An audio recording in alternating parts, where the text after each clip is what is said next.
backed by President Trump, are set for approval by Texas Republicans. The redistricting plan has been controversial, with debates over its impact on voter representation. Israel has approved a controversial plan to build thousands of new housing units in the occupied West Bank. The move is seen as a significant step toward dividing the region, impacting Palestinian statehood prospects. Hurricane Aaron, a Category 2 storm, generated dangerous rip currents along the U.S. East Coast, particularly affecting North Carolina's Outer Banks. Beaches in New Jersey, New York, and Virginia have been closed to swimmers due to strong waves. The storm is not expected to make landfall. The FDA has issued a warning about possible cesium-137 contamination in great value frozen shrimp sold at Walmart. No contaminated shrimp has entered the U.S. food supply, according to the agency.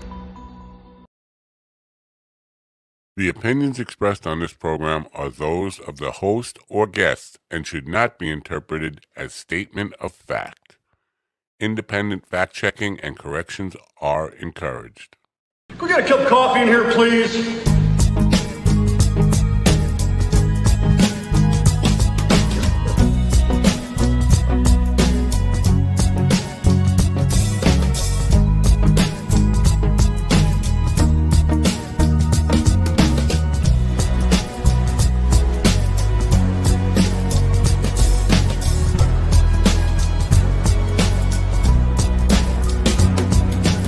Damn good coffee and hot.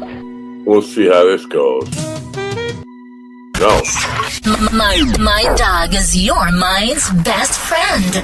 I tell ya. Oh. My dog is your mind's best friend. Wake up, America. You've got a dog that needs walking. That's right, sunshine. Just put on a big pot of strong coffee and get ready to type your little hate mail with your opinions about kumbaya and flat earth insanity. Stand-up comedy? You want stand-up comedy? Well, we've got sit-down comedy. It's time for Coffee with a Dog. You made me laugh. I don't know if it's time. What's going to happen anyway, right?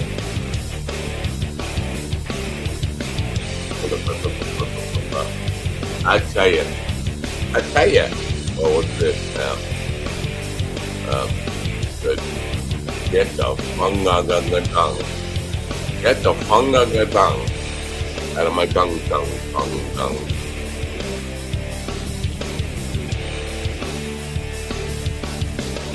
Oh, I'm going the wrong way.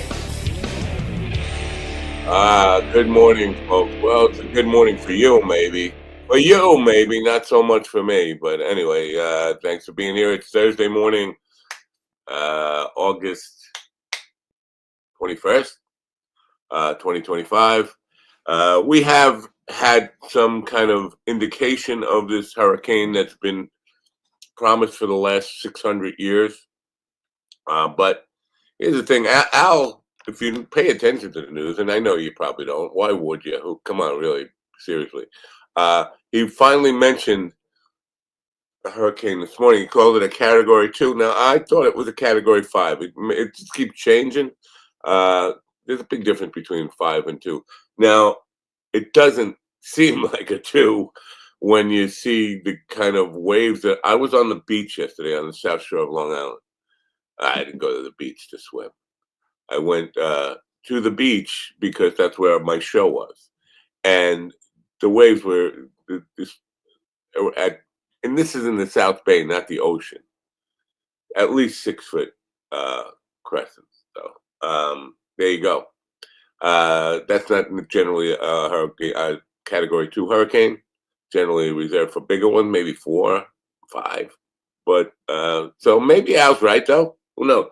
It's not hitting land, but it's fucking up beach communities for days. This is like now a week-long start. I believe it started on Monday here, kind of, and it's going to go till Friday, right? So there it is. Wherever you are, hope you're safe and dry. It's actually cold here. I'm wearing a sweatshirt, a hoodie. And if you probably noticed, that's a weird angle I got again. This weird angle, yeah. Macintosh just decides we're going to do updates And we're not even going to let you say no. So the machines are doing the updates again. We have a show for you today, kind of. Joshua, what's Joshua's last name? Harrison? Joshua Harrison is going to be here. He's from Leaf Island, Greenleaf Island, home of Leaf Island, Greenleaf Island. I don't know. He wants to talk about, and this is his thing, saving cities with plants and wastewater. Yeah, do I have that right? Wastewater. Now, when he says wastewater, I'm assuming he's not talking about when you flush your toilet, right? I mean, that's not. Maybe when you shave. I don't know. Wastewater sounds like when you flush your toilet, though. I hope that's not what he's talking about. Talking about keeping plant. Now, it sounds to me like he's the kind of guy that the Republican Party would hate, because it sounds like he's a believer in climate change, or at least city change, that the cities are overheating. And the way to keep them cool is to plant gardens on the roofs of buildings. Because the leaves, man, the leaves are like, I say plant weed, and then you won't mind that it gets 190 degrees in the summer. Summer seems to be over here in this dopey machine. So that's what we're going to talk about. There's another thing in there that I can't remember. It's plants on the roof and water, wastewater. It's something else, though. There's a third element to what he wants to talk about. I'll remember it as the coffee starts to kick in, maybe. This machine is dead. Again! This morning I woke up to a clip. I know the clip didn't just wake me up. The clip did not come into bed and up to my bed and say, "Hey, Napo, get up! You got to watch this." I did it to myself. I went to Twitter. I say, "You gotta stop doing it." It's like a heroin needle that I can't stay away from. I don't know why. I need my fix of anger in the morning. My Trump derangement syndrome. I need a fix of it in the morning. So I go to Twitter and I see this clip of Tucker Carlson interviewing a guy I still have not been identified. I've been able to identify. It's not Daryl Cooper this time. It's another Nazi. And the guy is saying, we should have sided with Hitler. You make the argument we could have sided with Hitler in World War II. Stalin was the enemy, and Stalin was a bad guy. No doubt about it. Stalin was an atrociously bad guy. But we should have sided with Hitler and taken Stalin out. That's just wrong. It's just wrong on so many levels. And he wants to claim that FDR was as much of a villain as Hitler. He has a problem with all of this stuff. They're admitting out loud and clear that they are Nazis. And they should have backed the Nazis. We should all be Nazis. That's what they're saying. But if you call them a Nazi, they cry and whine like a bitch. Oh, compare us to Nazis. What? You won't react here. This is not. Don't go in alligator Auschwitz. But you're saying we should be on the side of Hitler, and you're not even qualifying that in any way. I'm sorry, Trumpers. You're Nazis. Yesterday, basically, I had to, not at the gig, but some people in the park who were there, and they were Nazis. Yeah, Nazis. That's what they were. And they knew me because it's in a local town. It's not like I'm a celebrity. I'm not trying to pay like people recognize me. No, this is in the hometown that I grew up in. And they know me and they know my position. Some of them have followed me in the past on social media. And they just wanted to have a political debate with me in the parking lot while I was loading into a gig. And the Nazism, I'm telling you, you got to stop calling us Nazis. You got to stop calling us Nazis. We don't support Nazis. We're not white supremacists. Yeah, but you want to get rid of all the brown and black people. You're afraid of white replacement theory. Well, white people are not having enough babies, so you're blaming the black and brown people because your dick doesn't work. Is that what we come to? Go home and if you want more white babies, maybe cut the brown and black people some slack. Go home and fuck your white wife. How about that? You fucking Nazi. But it's just to the point where I give up. I give up. I would love, there was a meteor that blew up over Japan last night. Why? Why couldn't it blow up over Shoreham, Long Island? Why? Why do I have to go on one more day with this Nazi hell? And this computer that wants to update itself whenever it wants to update itself. I'll stay in front of the sign because I know that's a little distracting back there. My neon sign. So we'll talk about Nazis for the first hour. Joshua Harrison will be here in the second hour. And then we'll talk about trees and plants and wastewater, saving our cities. Anyway, that's what we're going to do today. If you don't like it, I don't blame you. I mean, bring your wastewater. Let's get it on. Let's get it on. Let's play a commercial and then we'll get it on. With humble East Coast beginnings in 2015, Daily High Club is the premier destination for glass water pipes, vaporizers, and consumption accessories. If you're looking to elevate your smoking game to the next level, you're in the right place. With over 1 million top-quality smoking products sold, and with a growing base of over 10,000 monthly subscribers worldwide, we deliver the ultimate smoking experience.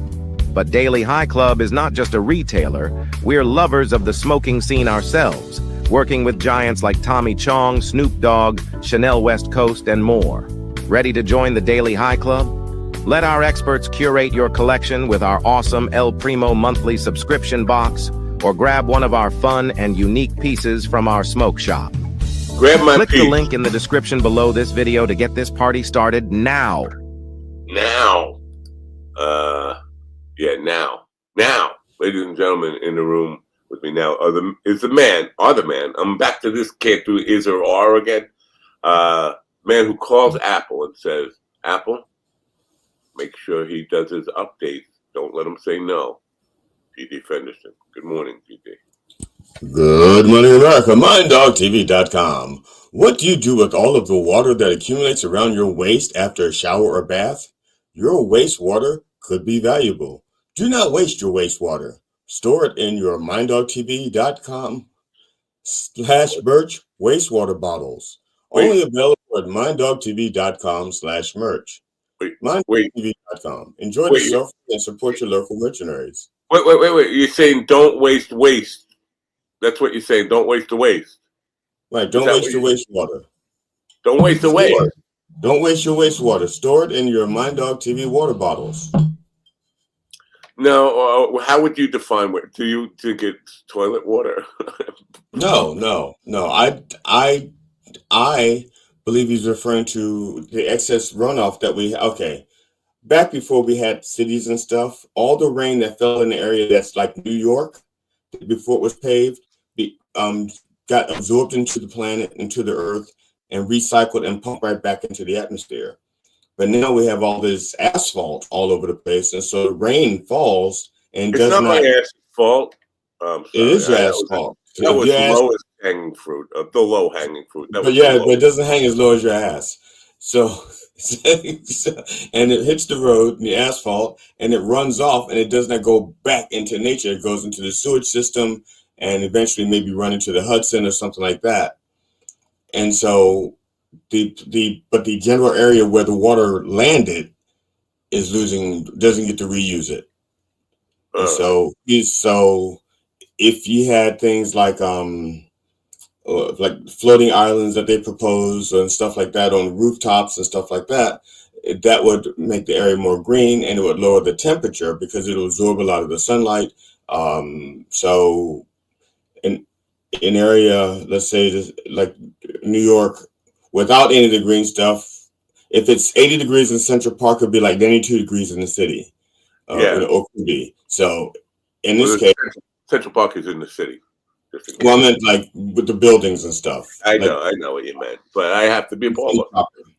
But he has, to your point, he has a demonstrational photo on his website that shows you the difference between the building areas that have leaves and green stuff on the roof, and then where it gets to be no leaves and green stuff on the roof. And it's 10 degrees difference within Manhattan's a very small island, by the way. It's like 8 miles long or something.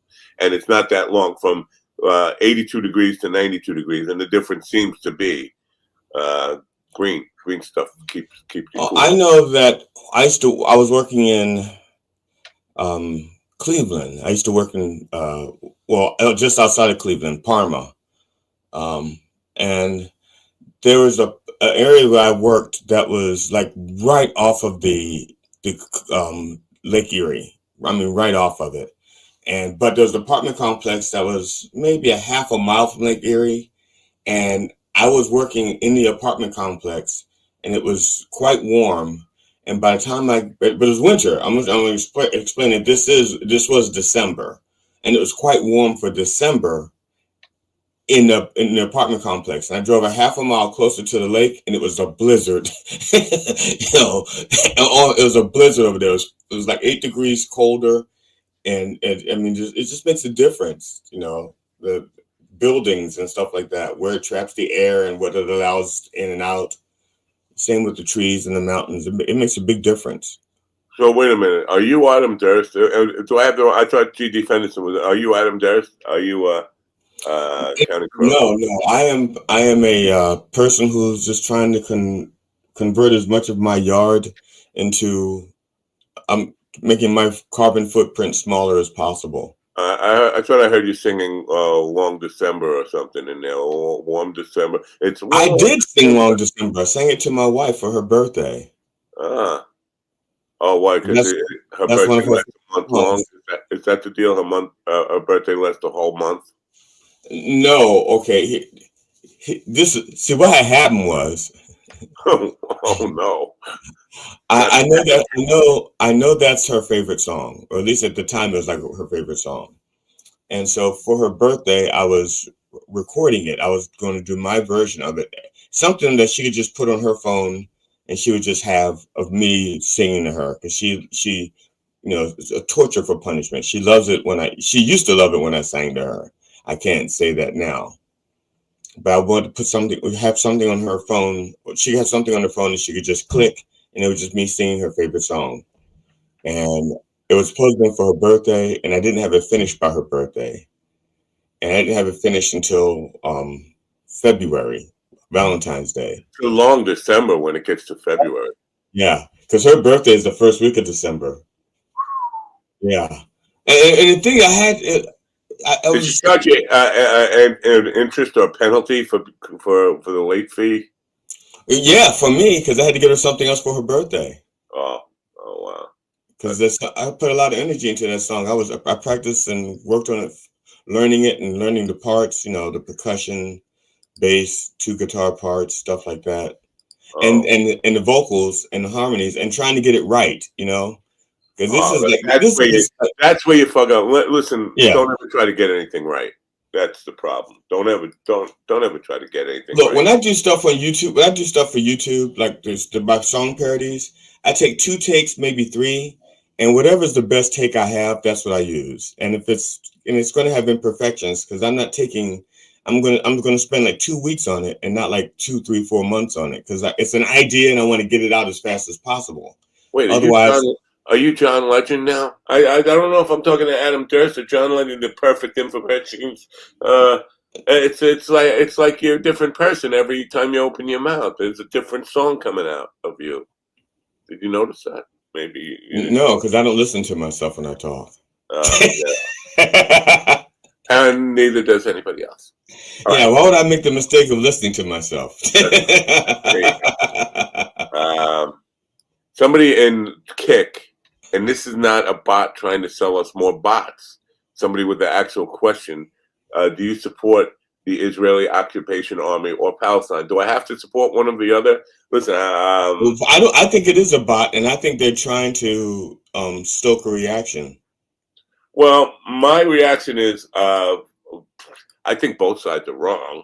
I'm not a fan of Israel. I think the state of Israel. That does not make me anti-Semitic, by the way. I love Jewish people. I'm from Long Island. I live with the Jews. I love them. I don't support the state of Israel. But listen, Hamas brought this upon themselves. They go out and attack. You don't want a bear chewing up your family. You don't go poke the bear. That's all. And I'm not saying Israel's a bear. They're more like what are they? Like a wild boar, maybe. Although they don't like the pig. But whatever. So I think both sides are wrong in this. If I have to choose a side, I'm going to choose Earth. That's the side I'm going to choose. What side do you choose? Well, if I have to choose a side, I'm going to choose peace. Yeah, well, you have to choose a side according to Mr. Kick there. Cop. Well, Mr. Cop is Mr. Coop or whatever it is Mr. M. Coop, what side do you want, Mr. M. Coop? I'm going to say that individual lacks imagination. That's what I would say, because the solution isn't either or. The solution is fixing it and stop killing kids and stop starving children. The solution is getting rid of the politics. Yeah, that whole and Israel did some really horrible things. I mean, really horrible things. Like, yeah, set up a food humanitarian food distribution center, and then as they come in and you shoot them, like, here, come get your food. It's like that's almost it's barbaric. And that's almost. I was supposed to ask you. The person who wrote the question, deleted it, but they wanted to know what Tucker Carlson's reaction was. He said, yeah, I agree. That's right. Okay. He said, yes, I agree. That's right. I'm going to play, you know what? I'll play the video for you. And you can, now the guy has a very feminine voice. It took me a second to kind of adjust here. I don't know. And it started when I read a book by Diana West, who would be good if you interviewed her. And it's this all revisionist history of World War II. And you go, well, why would you want to read that? Well, it turns out, I think the story we got about World War II is all wrong. Actually. I think that's right. And then I read about FDR, and FDR's right-hand man was a Soviet spy. It certainly was. Right? And therefore... Confirmed. We should have been... One can make the argument we should have sided with Hitler and fought Stalin.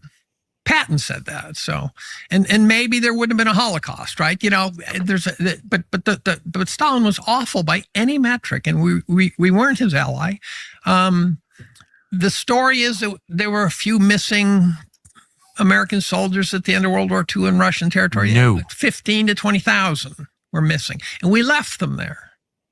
And then you read about Pearl Harbor. We all sort of know the Pearl Harbor stories now, what we were told. But I dug into that, and you find out we knew to the morning that Pearl Harbor was going to get attacked. Stalin knew it was going to be attacked. He wanted us to take the Japanese off his flank. And FDR's right-hand man was okay with that because he was a Soviet spy, right? Then I read about FDR in the Great Depression. You find out that every single penny he spent trying to help Amity Shlaes, the forgotten man, was spent to buy votes. Every last penny. He was a sociopath. And the only thing he could do was lie. He was a compulsive liar. His inner circle had to constantly cover for his lying. Immediately in front of that guy's face. I gotta get rid of this. But yes. Are we going to be demonetized because we just spread that bullshit? Fuck no. I'm just teasing. That was fair use. I mean, we're commenting on it. First of all, I did not fact check whether Patton said. I think Patton wanted to go after Stalin as well, not instead of Hitler. He said, you know, basically after we're done with Hitler, and I don't think he said it publicly. I think he said it to FDR. After we're done with Hitler, we shouldn't call it a day. We should go after the Soviets. I think that's what happened. I did not fact check it. If anybody knows, you know, well, it's big, beautiful Bill when I need him to kind of fact check me on that. I'm sure he knows about that stuff. I'd say we could also ask Bear, but we wouldn't just get the answer to that. We'd probably get the answer to 19 other things. Yeah. Actually, we'd get the answer to 19 other things and not that. Honestly, I think Bear would be on the side of Tucker Carlson here. I think Bear watches a lot of Fox News because there's some of the things that I hear or read Bear saying now. Sounds like he's a Fox devotee, which is really weird for a hippie to be on that. before we get too far, well, we're already into this whole thing. Trump said he solved the war. He's been solving lots of wars lately. I don't know if you know this about Trump, but he solves a lot of wars. You know that? Oh yeah. He's claiming, he's claiming that the conflict between Azerbaijan and Albania was going on for 34 to 35 years, and he got that one settled. You know that Azerbaijan and was not fighting with Albania at all. Never. It was Armenia. So he solves a war that never happened. Well, those are the best ones, but those are the best ones to solve, but also the hardest. Yeah. If Joe Biden had made that mistake, I mean, we keep coming back to this. If Joe Biden, I mean, come on. If Joe Biden had made that mistake, it would have been like, geez, he's full of dementia. This guy is totally shot. You got to get him out of there. He makes these kind of gaffes every day. Remember when he, in the space of 2 minutes, he called Nancy Pelosi Nikki Haley 4 times. There's a big difference between Nancy Pelosi and Nikki Haley, including what side they're on. But and one of them was on his side, the one he kept saying a name. I just fact checked it real quick. Patton said that we should have continued on to Moscow after Germany. Right, that's what I said. We don't call it a day when we're done with Hitler. We go on to get Stalin after that. So I was right. Thank you. Thank you for fact checking me to find out that I was right about what I said about Tucker Carlson. Right. First time ever. Now you talk for a second because I have to handle a phone call real quick. All right. I'm talking with coffee in my throat real quick. I want to know, I mean, moving aside from all the war and all the bullshit, and you know what? The person in the Mr. K-Poople, whatever it is he gone? I just want to know what side they're on. They asked what side I'm on the Palestinian-Israeli conflict, and I don't really know. I'm not on either side. I'm on the side that GD claimed to be on, peace, the side of peace. But I would love to know what side you're on. But aside from the wars and stuff, we're going to talk to a guy today. I think he's a green guy. Obviously, Greenleaf Island or Leaf Island is his thing. I think he's a person who recognizes that climate change is real. And I want to know, I'm really curious, why do conservatives hate, and I use the word conservative to describe the Trump cult. Why do they hate the earth? Why do they hate the earth? Why are they so dead against anything that has to do with being kind to the planet? Even if you accept their argument, and I do accept the argument that climate change has been cyclical over the last million years or whatever, then the earth goes through change. You have to, even in that admission, you're admitting that climate change is real. You're not denying that climate change is real. You're just saying that man is not responsible for it. Now, that's a legitimate argument to make, but they are in denial. On one hand, they deny that climate change is it's a hoax, it's made up. On the other hand, they want to say it's natural. The earth goes through this every once in a while. Still, in that, you are admitting that it's real. So make up your mind, but why? I think one of the issues that we have is that at one point we weren't, as a species, at least as a culture, we were not concerned with climate change. We were concerned with pollution. Okay, and that was something simpler that we could see, we could smell, we could see the plastic in the oceans, we could smell the dirt in the air, we could see the effect of acid rain. Okay, and I think if we just kept working on pollution and cleaning up pollution, then the effects the climate issues, at least the impact that humans have on the climate would have been lessened by now. Just like when you look at California, take California for example. And I use that because that's something that in my lifetime you could see. You could measure it. You could see how bad the smog was in LA. and how much better the air is now because we dealt with pollution. But I hear what you're saying. That this is something you could say. I'm certain. I haven't been to Westminster, Maryland, so I'm not that certain. But I would guess that you don't have to go all the way to California to see. I don't. I grew up on an island that. Yeah, but I just say California because that's something that the whole country was aware of because it was the butt of jokes. Almost every comedian made jokes about the smog. Johnny Carson did it almost every night. Yeah, it was and so that's why I said it because that's something that was in the culture.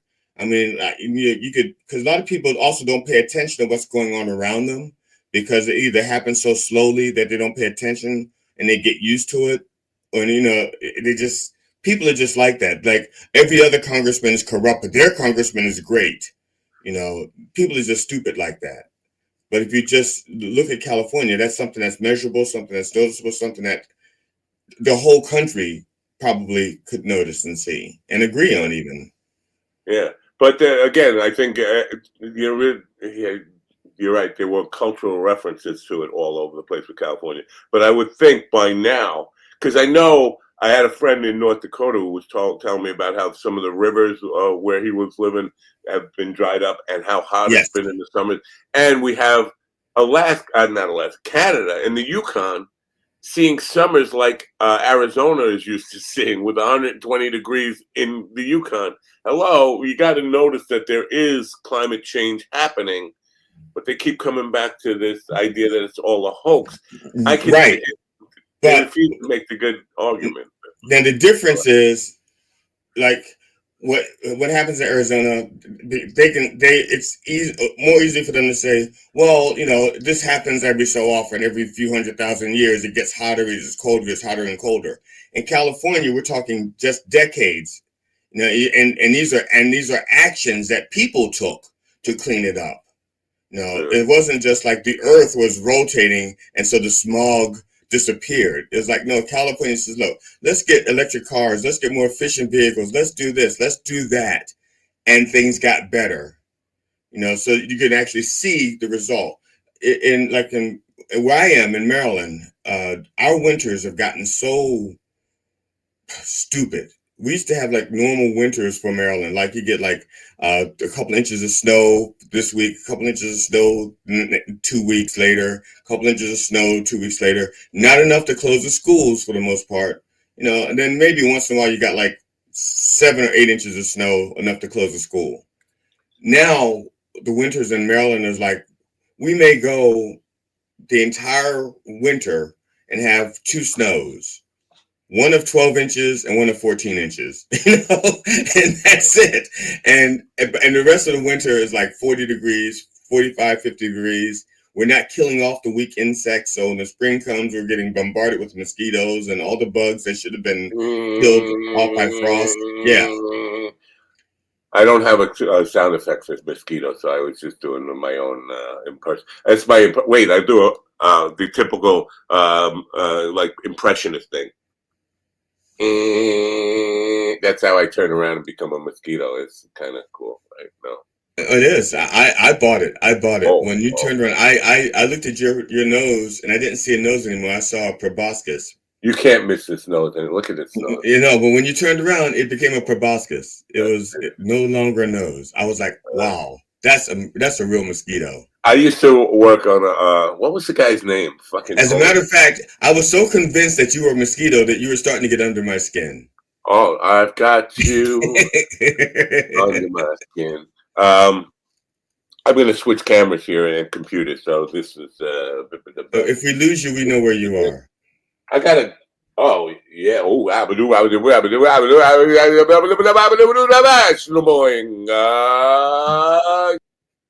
and say this one. Thank you. Is this better? Well, your sound is a little bit lower. All right, I like it lower. I'm a lower guy. Okay. I'm from the lower 48. But I'm not sure you answered my question, which is why they hate climate, why they hate the earth, why they hate this idea of we're not asking them to I don't make major change. They hate solar panels. Like solar I panels. don't think they hate it. I think they were programmed to think that anything that we do to help the planet hurts business. And when businesses hurt, businesses cry, and we don't want to make businesses cry. So businesses, corporate America decided that those things were, what's your trade-off? You rather have a job or grass on your front yard? What's your trade-off? Would you rather have, your food delivered to you across the country? Would you rather have tomatoes year round or only when they're in season in your state? Or do you want oranges year round or only when you can get them from Florida and California? I'm froze up again. Wow, that's weird. But there was somebody. What got me on this was I forget who it was yesterday. Now again on Twitter. I know I got to stay off Twitter. We've established that. Somebody, a woman from one of the southern states, was saying she's going to make sure. Now this is not like in an urban area or anything. She's saying she wants to rid her state of all these solar panels. They're just and they're in they're in what used to be farmland or just grassland, and she's just so opposed to having these ugly solar panels. Like nobody sees them. They're not like in your backyard. Why are you so upset about trying to do something that is positive? And at any, no matter how you look at this, solar panels producing electric are good for the for the state and the communities and all that stuff. They're getting free electric where they wouldn't be, and nobody. I mean, if you're talking about an eyesore, and they're not really an eyesore, but if you think they're an eyesore, they're way out of fucking eyesight to be an eyesore. But they hate that. They want that. Oh, we can't have solar panels. God forbid we have solar panels. It's just ruining the countryside. Now, our yard is separated. Like we have our driveway. We have a common driveway for all for the three houses that are on outside of the on our street, so to speak. And so part of our yard, like 15 feet by 200 feet of our yard, is on the other side of our driveway, and I have to cut that. Every time I cut the grass, I have to cut it. I would love to replace that with solar panels. So I wouldn't have to cut the grass over there, and be. I would love that. Yeah. I'm on Twitter right now. I know, but I just got a notification from this thing. The guy who shared that video. I said, so you have no problem calling yourself a Nazi because it's accurate. He says it's not accurate. You do you. And I'm just replying back. I'm not the one who's going to say we should have sided with Hitler. I think when you say I should have sided with Hitler, you have to wear the Nazi uniform, or at least the label of Nazi on yourself. To say we should have sided with Hitler. Did you forget what Hitler did? I mean, well, some of them are in denial. Some of them are probably saying, well, those numbers are probably over exaggerated, or it didn't happen. Some of them are in denial. And some of them are just saying things like, well, I'm not pro Hitler. I'm just pro my people. Well, this guy wasn't even in denial. He was saying the Holocaust wouldn't have happened if we would have sided with Hitler. Oh, okay. That makes sense. Sure. Yeah. It does. Well, yeah, because we wouldn't have called it a Holocaust. We would have called it casualties of war. Yeah. I don't know. I don't know what the fuck that person's thinking. Yeah. Well, he's an inbred fuck. But because wasn't the Holocaust already taking place before we got involved? Right. And let's just say we would have went after Stalin. You think, how does that not drive Hitler to with what he called the final solution that he was planning on since long before the war started? He was talking about the Jews in the 20s before he even was in power as chancellor. So, right. And Russia is the main reason we were able to, that Europe was able to kick Germany's ass. Russia exhausted Germany's supplies. I mean, right. They're one of the big reasons. The Russia took going Germany from the eastern flank, and Germany couldn't deal with that shit. Right. And not anybody on this side of the ball on this side of the ball. Look, we're playing football now. Nobody on this side of the ball is saying Stalin was a good guy or denying that we probably should have addressed the Stalin situation. It's not like we're saying, oh, no, Stalin was the good guy. No, nobody's saying that. No, it was more like a strange bedfellows things. And let's be clear now. Again, this is just like with Ukraine, but the opposite. Hitler invaded Russia, Moscow at the Soviet. He picked the fight with them. They didn't say, "Oh, we got to get involved in this." They were just saying, "Okay, you do your little war, just don't come after us." And, or maybe not. Maybe they would have gotten involved eventually. Anyway, I saw yesterday somebody talking about when Trump gets not Trump, Putin. I get them mixed up. He's getting ready to invade. Putin is the shorter one, if that helps. Pooter is the shorter one without the red tie. But you can't tell because Trump is always on his knees. That's true. But even when he's on his knees, he's got his red tie on. Yeah. So that's where you get to and the hair that face. So, and so now they were saying Putin is getting ready to invade Poland. Now I'm trying to look this up. I don't see anything being reported on that. And I don't think Putin. I don't think he would spread. I don't think Putin would attack Poland, whether we do anything about it or not, because the rest of Europe, they have the NATO pact. You know, right? Article 5 will be. Let's put it this way: I'm pretty sure that Europe would love to nuke Russia, but they just don't. You know. I'm pretty sure there's some people over there that would just love for a chance to just say, let's take not necessarily Russia, Putin per se. They would really love to just take out Putin. Yeah. Well, one thing about the difference between Trump and Putin is not an idiot, and he's not going to invade Poland while he's still getting his ass kicked with Ukraine. So, right. And they're just the propaganda spin machine now. Trump is facilitating peace between Ukraine and Russia. And I don't know. Was in the news this morning with Alan Edwards? Probably not. We'll probably hear about it Friday or next Monday or something. Overnight, Putin bombed American-owned businesses in Ukraine. So if Trump's brokering peace, got a funny way of doing it. His guy is literally attacking us. Russia attacked American businesses, and it was deliberate. It wasn't like collateral damage. He bombed American businesses in Ukraine. So, stick that in your propaganda pipe and smoke it. I don't think Mr. Nobel Piss Prize is going to get his Nobel Piss Prize anytime soon. He could get a Piss Prize. Maybe I'm wrong about that.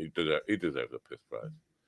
Anyway, that's where we're at, man. We're one step closer to finding out if we should have sided with Hitler or not, because Hitler is still alive. He's just in an orange suit now. He's in a clown suit, big fat clown suit, and he lives in America. He's been reincarnated. Yeah, this would be wonderful for the show, by the way. If we could get like a past life regressionist to do a past life regression on Trump and find out he's speaking German and talking about the Jews and whatever. He is Hitler. He's in his past. He's not Elvis. He said people think he looked like Elvis. He looked like Elvis when they pulled his dead head out of the fucking toilet. That's what he looked like. Speaking of nothing that was related to anything, I watched most of the Devo documentary last night, or this morning actually, before I came on the air. Which documentary is this? Devo, D-E-V-O, the band Devo. Oh, Devo. Yeah, D-E-V-O. What was it? Devo, Whip It Good? Is that the? Oh, that's their probably their most popular song. Give me another one. What was another? Iran? No, that's not Devo, right? Whip It? Jocko Homo. They performed Jocko Homo on Saturday Night Live, and they also performed Satisfaction. They covered Satisfaction. Oh yeah, on SNL. That's a terrible thing. What, covering Satisfaction? Yeah. Their version. Yeah, I like their version very much. Well, to say I like Devo. I like Devo. I mean, back when I used to play with our band, Modern Ideal, Devo was one of the bands we used to cover. We used to do 50% covers and 50% originals. But every band that we covered, we would learn 4 of their songs. Black dude, I'm sorry. You're such a mixed up black dude. I'm sorry.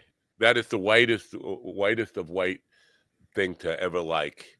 I mean, you have to be a white dude from Nebraska to like Devo, and I didn't know this about you. You're a white dude from Nebraska, so I'm not corn fed. I just look it.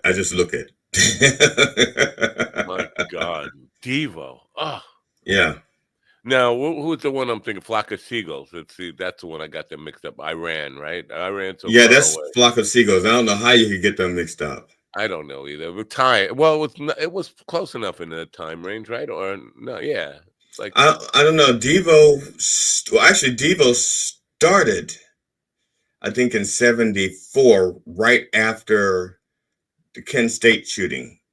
Wow. Because 3 of the members. Well, here's this, and this is what I learned from. I think it was 72. Hold on, let me check this. Go ahead, keep talking.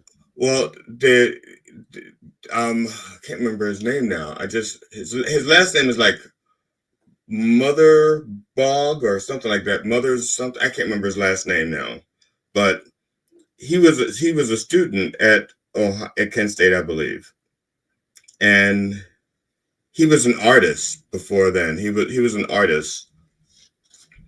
I think he got there in '73, but I'm not certain. But anyway, after that shooting, they just went totally. They felt like they really had to do something different. I think they were making films. 74. Okay. They were making films in '73 and '74. They were making films talking about how mankind has devolved. Evolved. You know. Yeah.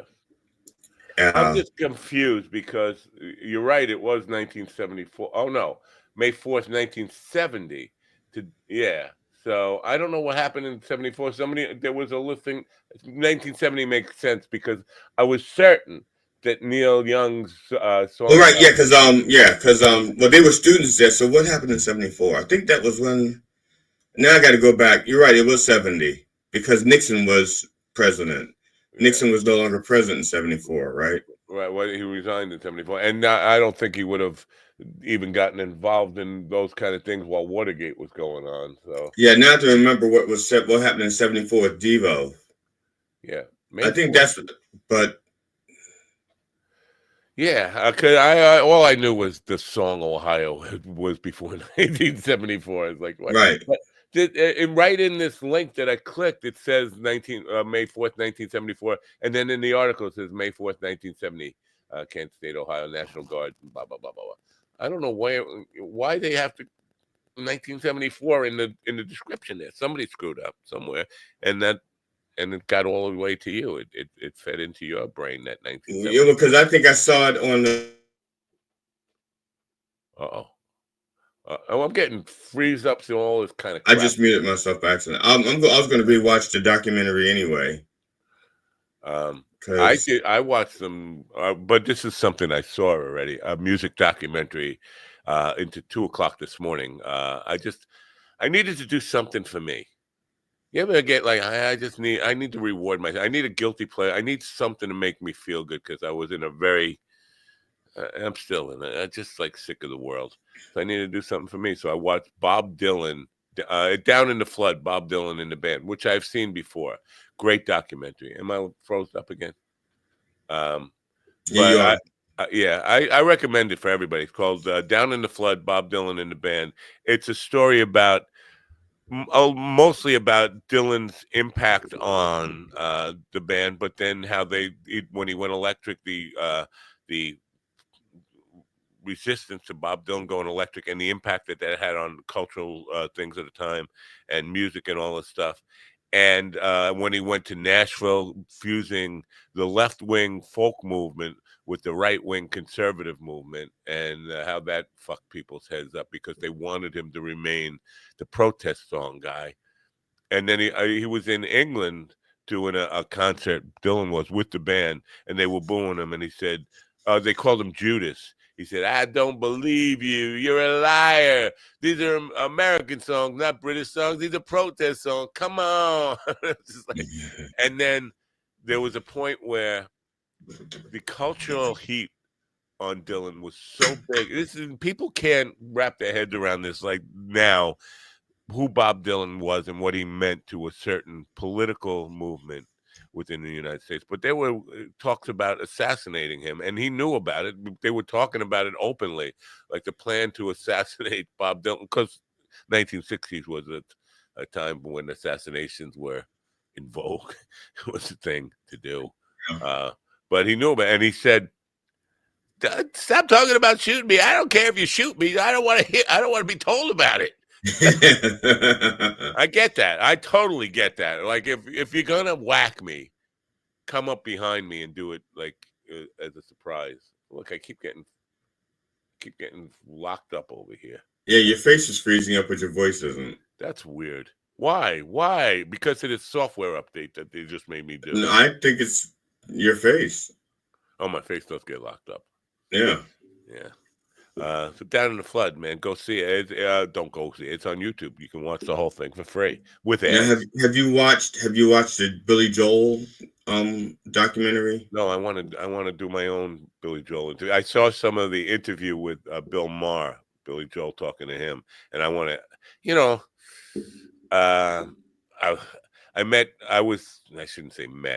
Billy Joel gave a lecture to a very small class that I was in the Guitar Study Center in New York City.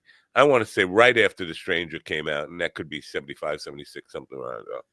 But I've been wanting to interview Billy Joel for a long time. I've heard some good things about the documentary, but watching Bill Maher interview him is like so fucking frustrating. I don't know. How did Bill Maher ever get to be a zillionaire and a television mainstay and all? How? Why? How and why? Somebody answer. Why? That's what I want to know. Well, I know it's for me. It's harder. The older he gets, the harder. And it's not because he's getting old. It's because age has nothing to do with it. It's just that now he's so full of himself. It's harder for me to watch. Yeah. Well, he was always so full of him. I remember. Yeah, but I said so full of himself. Oh yeah. You threw a extra social in there because you're Peter Potamus and social. Nobody will get that fucking reference. Why am I even talking? I remember him being on The Tonight Show with Johnny Carson. It had to be early 80s, maybe even late 70s. And he was talking about guys who were famous television personalities. He was naming them by name, like Danny Thomas, a couple of people like that. And he was saying, why are they famous? They had no real talent. Why do people even care about these? Why are they celebrities? And as I look at it now, that so applies to him. Like, why the fuck did he even get to be Bill Maher and have a running television show for all those years on ABC and then HBO and all this stuff? He's a major celebrity, and I can't figure out why in the first place. Just because he had a political opinion? Everybody's got one of those. I don't know if you've taken a look at America lately, but everybody. I don't have any political opinions. I think you do. That's I don't. That's your opinion that you don't have a political opinion. That's a political opinion right there in and of itself. If this were Black History Month, I would give you some flack over it, but I can't. No, it's Black History Month. It's not Black History Month. So you can give me some flack over it because it's Black History. It's not Black History Month. No, that's just Black History. Oh, this is terrible. It's absolutely terrible. You know what's terrible? Why is Bud Light trending? Oh, Cracker Barrel. Why am I locking up Cracker Barrel? They're going crazy over Cracker Barrel. The right wing is going. Cracker Barrel changed their logo, and this is unacceptable to the people on the right. Okay, let me see. If I remember, their logo was a barrel with cheese on it. Yeah, and there was a barrel and a guy sitting in a like a chair on the porch or something. And okay, I think they changed it to just a generic white guy and calling it white guy in a barrel, Cracker Barrel. Get it? No, I don't. It's just a shape with the words Cracker Barrel in it. It's like there's nothing offensive about it. They're dying to get like a silhouette. And so, in other words, you couldn't tell that the white guy is a white guy anymore. There's no guy. There's no guy. It's just a fucking shape with the word Cracker Barrel, like not an oval, like a rounded rectangle, rounded cornered rectangle with the words Cracker Barrel right in the middle. Cracker Barrel's new logo. I could. It's not even a rounded rectangle. Well, it looks more like an artist palette now. In this rendition of it, that's weird. But they're looking for something to get outraged over. That whole Sydney Sweeney thing was just made up. Nobody was giving her any flack over that. But now the left is all worked up about Sydney. No, nobody. And I know lots of people on the left. I didn't hear one person saying, "Oh, that's Sydney Sweeney, man. That's just too far. How dare she say something about my jeans?" Whatever. Okay, yeah, I'm looking at the new logo. Is it offensive to you? As a non-cracker? As a non-cracker, no. But matter of fact, I think their food was probably more offensive to me than their logo. That's the whole thing. If you notice Cracker Barrel exists, you're probably a redneck, inbred. I mean, I hate to disparage anybody who ever went to Cracker Barrel. I've never been to Cracker Barrel. Proudly, I've never been to Cracker Barrel. So, on Long Island, there was, because Long Island is based on, it's a seafood community, like lots of fishermen and stuff. Right. And they had a problem with Red Lobster. And they, like all the Guidos, the Irish guys, I mean, white people. Long Islanders. We used to call it Black Lobster because that's where black people who don't know real seafood, man, they call it Black Lobster. Like, so Cracker Barrel is the counterpoint to that. It's funny to say that black people don't know anything about seafood because, well, I'm not a big seafood eater, but you sit around my family and they talk about all the fish that they eat. And I mean, fish, I'm like, I forgot that was a fish. No, and they go out and catch their own croakers and shit like that. I'm like, and tell you how to skin it. And yeah, you don't even have to go that far. I mean, you look at some of these black city, like Baltimore has a huge black population. Or most of our blue claw crabs come from there. Who do you think all those white people are just coming from Arlington, Virginia, to go over and fish for the blue claw crab? And Louisiana with all the shrimp. And I mean. Who do you think is catching all this fucking stuff? That's like sorry, that's a Mendoza kind of ripoff. No, Mendoza. My wife is from Maine, and I asked her. I said, "How did Red Lobster do in Maine?" Because it didn't do at all. Because there are like hundreds of mom and pop places that got lobster and they served like lobster rolls and stuff like that. And Red Lobster comes in and they're like, "No, get the fuck out of here." But at least they weren't racist about it. It was more like, "Get the fuck out of here. We already have lobster. We know how to do lobster. We're Maine." Do you know the name of the bank Stephen works at? Cripple Creek Bank. I think we need to call them and say, one of your employees is not working right now. He's busy watching our show, and he's calling up and harassing GD about talking about his mother. And he should be stealing money like we told him to do. But instead, he's watching this program. Like, I think he works for that. I think it's Cripple Creek. I think that's where he works. Let's call them. You got their number? Let's call them and complain about their employees are just harassing us. That's what we should. I wouldn't want to do that to him. Well, oh, really? That's his purpose in life.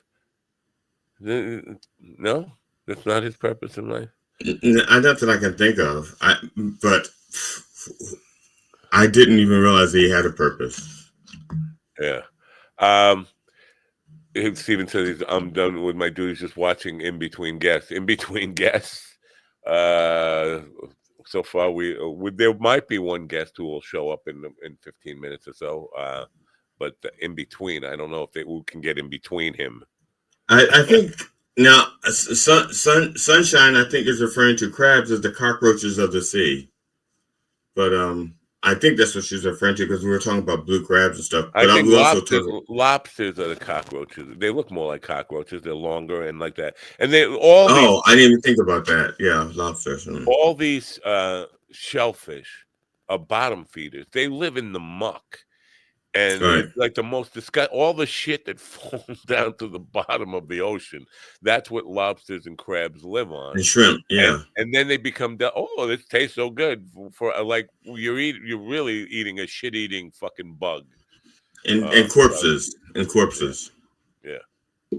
The other, I'm sure this has happened to you. Maybe, I'm not certain. I'll ask.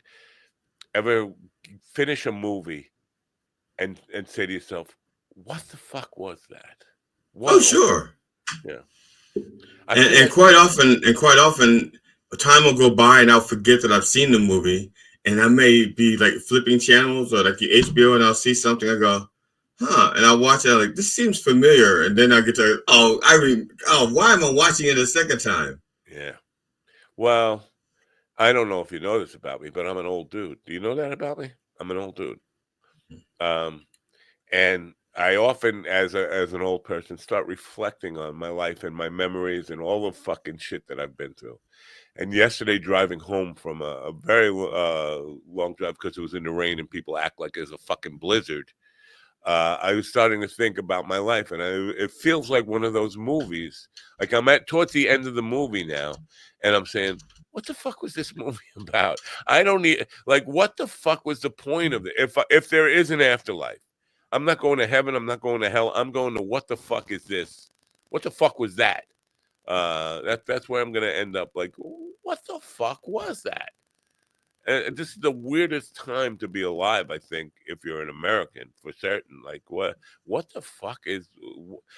Again, coming back to spending my whole youth, we grew up playing Nazis, kill the Nazis and the Japs. When we played war soldiers and stuff when we were kids, the Germans and the Japanese were the enemy. Now, Japanese are kind of puppets in some way, or in some way, as far as technology and all that stuff, and they're not a threat war was. Germans are not a threat war was, but we have this revisionist history that those World War II people, we heard about Pearl Harbor and all those stories. We set them up, and we should have been on the side of Hitler. And like, wait a minute. Everything I grew up learning, you're telling me that, no, those were the good guys. We were the bad guys. How did that? What the fuck kind of life is this? What's the point? Where are we? I once killed a Nazi outside of Denny's. No, you didn't. What are you talking about, Stephen? You never killed anybody. I haven't. What is he talking about? Do you know what Stephen is talking about? This is your boy, Stephen. You brought him around. He's your pet wheelchair boy. Well, why did you bring this? Why did you bring this Nazi guy? He never killed anyone. Why? Explain your boy. Come on. I have no idea what you're talking about because the Matrix. Wow. Okay, I have no idea what. I didn't bring him into the show. I know you didn't, but you're because Willie's not around to blame for it anymore. You have adopted all of Willie's mistakes. They're all yours now. I don't think so, because I think he has like 5 mistakes. Let me see your power cord. Let me see your power cord. Which one? I have power cords to spare. Okay, I have so many fucking power cords. As a matter of fact, if we draw this conclusion now, you're the guilty party. You stole Willie's power cord. No, because I have power cords for things that he doesn't even have. Okay, like my friend Douglas. I said, remember I said that he was giving me his keyboard. It was a Source. Yeah. I was wrong. What he gave me is his Opus 3. Well, Opus 3, Opus clips. You got Opus clips from him? No, I got the beta version, Opus 3. but doesn't have a power cord. And he says, I said, do you have the manual for it? He goes, no, I don't have the manual for it. I said, he goes, and it doesn't have the power cord either, but I'm sure you have a power cord for it because you have so many power cords. It's like, he just assumed that one of the power cords I have would fit his keyboard. Wow. Maybe that'll help. I just stopped my camera over there. I don't know if that'll help at all with just freezing up stuff. Whatever. So we're waiting on Joshua Harrison, who is going to tell us about wastewater and Gaia. What was the other thing, though? There were three elements to his plan. Plants. Well, there's floating wetlands. He has floating wetlands. What does that mean, floating? I mean, I think floating wetlands are more like portable wetlands. I think they're floating like you could put them on top of buildings. I'm not exactly sure. I let him discuss it if he shows up. Yeah, I think he'll show up. He said he was excited about showing up the other day. Last night, boy, oh boy, oh boy, oh boy. Last night I had an author on, and her thing was she's Disney. She's heavily Disney influenced. She had an obsession with Disney stuff when she was young, and now she's a first-time author of dark fantasy. And I didn't look up because I think in dark fantasy, from what I know about it, from Jennifer Ann Gordon, whose birthday was yesterday, who's been on my show and taught me about dark fantasy. That's when it's a romance thing where the woman falls in love with a ghost or a vampire and stuff like that. I thought dark fantasy was when they fell in love with like a black guy. Oh, it's even worse than that. Even worse than that? Even worse than that. You fall in love with, you have sex with 12 black guys at once. That's what it's more like that. It's a 50 Shades of Black and gray. Disney style. I wasn't what I was prepared for, so I would have promoted it as a highly sexual content show, but that it took like 3 minutes before the show. I'm reading in, and it's like reverse harems, women with like, and I don't know. Did you know there is a minimum number of to qualify as a harem? Got to be at least 4. Like 3, it's not a harem if you only have 3 people. You got to have at least 4 in your harem. But this was a reverse harem where a woman has guys, like the woman is the queen, and she has all these guys she could have sex with. But isn't so? What? It's not called the harem then? It's not. If you only have 3, it's not a harem. It's a night at GD's apartment is what it's called. I don't know what it's called. I didn't. That would never be a night at my apartment because I was terrible with just 2. Yeah. My mustache should start an Instagram. My mustache has been on crooked lately, and I can't straighten it out. Do you see how crooked? It's kind of like. Have you ever like went to shave and by the time you finished evening it out, you wound up with almost nothing, and you wound up. I don't even it out. I shave where the beard is, and I kind of shave around the. There have been times where I've gone like just a little bit in, but I don't really trim the mustache that much. But it is crooked, and I don't know how to straighten it out. But the last time that I did not have a mustache and a goatee was in my early 30s. Yeah, late 20s, early 30s. I'm trying to think. Late 20s. And I was trimming it. And it's too much. So I trimmed it. And it couldn't get it right. And then it got too short, like this. And I said, I can't have that for a mustache. So I just shaved it all off. And I shaved off the goatee. A black guy with a Nazi mustache. That would be interesting. I hated it. I hated not having my facial hair because it changed the whole way I looked at myself. First of all, it took me like 20 years to grow a mustache. The only thing I had a mustache until I was like 22 or 23. Wow. I had one at 2 or 3. Yeah, I think I was 21, 22 when I finally grew a mustache. So yeah, so this woman, Bria Rose was her name, and she's a nice enough young lady. She had this Disney fixation. She grew up, she worked for Disney, and then decided to go write retelling of the of Beauty and the Beast with like a almost a lot of kink in it. a retelling. But Well, Beauty and the Beast has kink just by definition. The sheer fact that it's called bestiality for a reason. oh, I didn't even go there. You know what? You're right about that. But there was no sex in the. See, I was kind of thinking that by putting Disney in the in the title of the stuff, I had to go from Disney or to dark fantasy. It didn't occur to me we were going to be talking about sexual stuff until like 2 minutes before the program, and now I'm like, wow, this is a whole different. It's a hard right turn. You don't think you don't, Well, and maybe if you're going to make a turn, it might as well be hard. yeah. Well, I think there are some people considering all the stuff that happened in the 90s and early 2000s with the Mickey Mouse Club, where all those sluts were coming out of there. Some people do think of Disney equate it with sex, but I don't think most people. A little slut factory. Yeah. So I didn't know that's what we were going to talk about. Her book is called her. I can't remember now. I should have. Do I still have it? I still have it, don't I? Don't I still have the book? No. I don't know. I probably don't. Her Dark Romance. What was it? No, it's not it, right? No, that's just last night we had last night we went out for our weekly or sort of weekly Family Feud trivia night, and we came in first place. Yay! And first place. We came from behind and nailed it. Bam! On the bonus question. Bam! We won. We went from fourth place to first place with one question. Bam! Yay! Yay me! Yay! Yay Powerpuff Girls! That was the name of our team. Powerpuff Girls. How now? Were there character names to the Powerpuff Girls? Like I don't know. I wouldn't know. But like, remember Teletubbies? They all had names. Well, Powerpuff.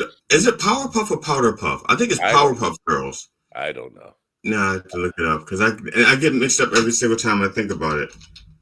Powerpuff Girl. It's Powerpuff Girls. Powerpuff.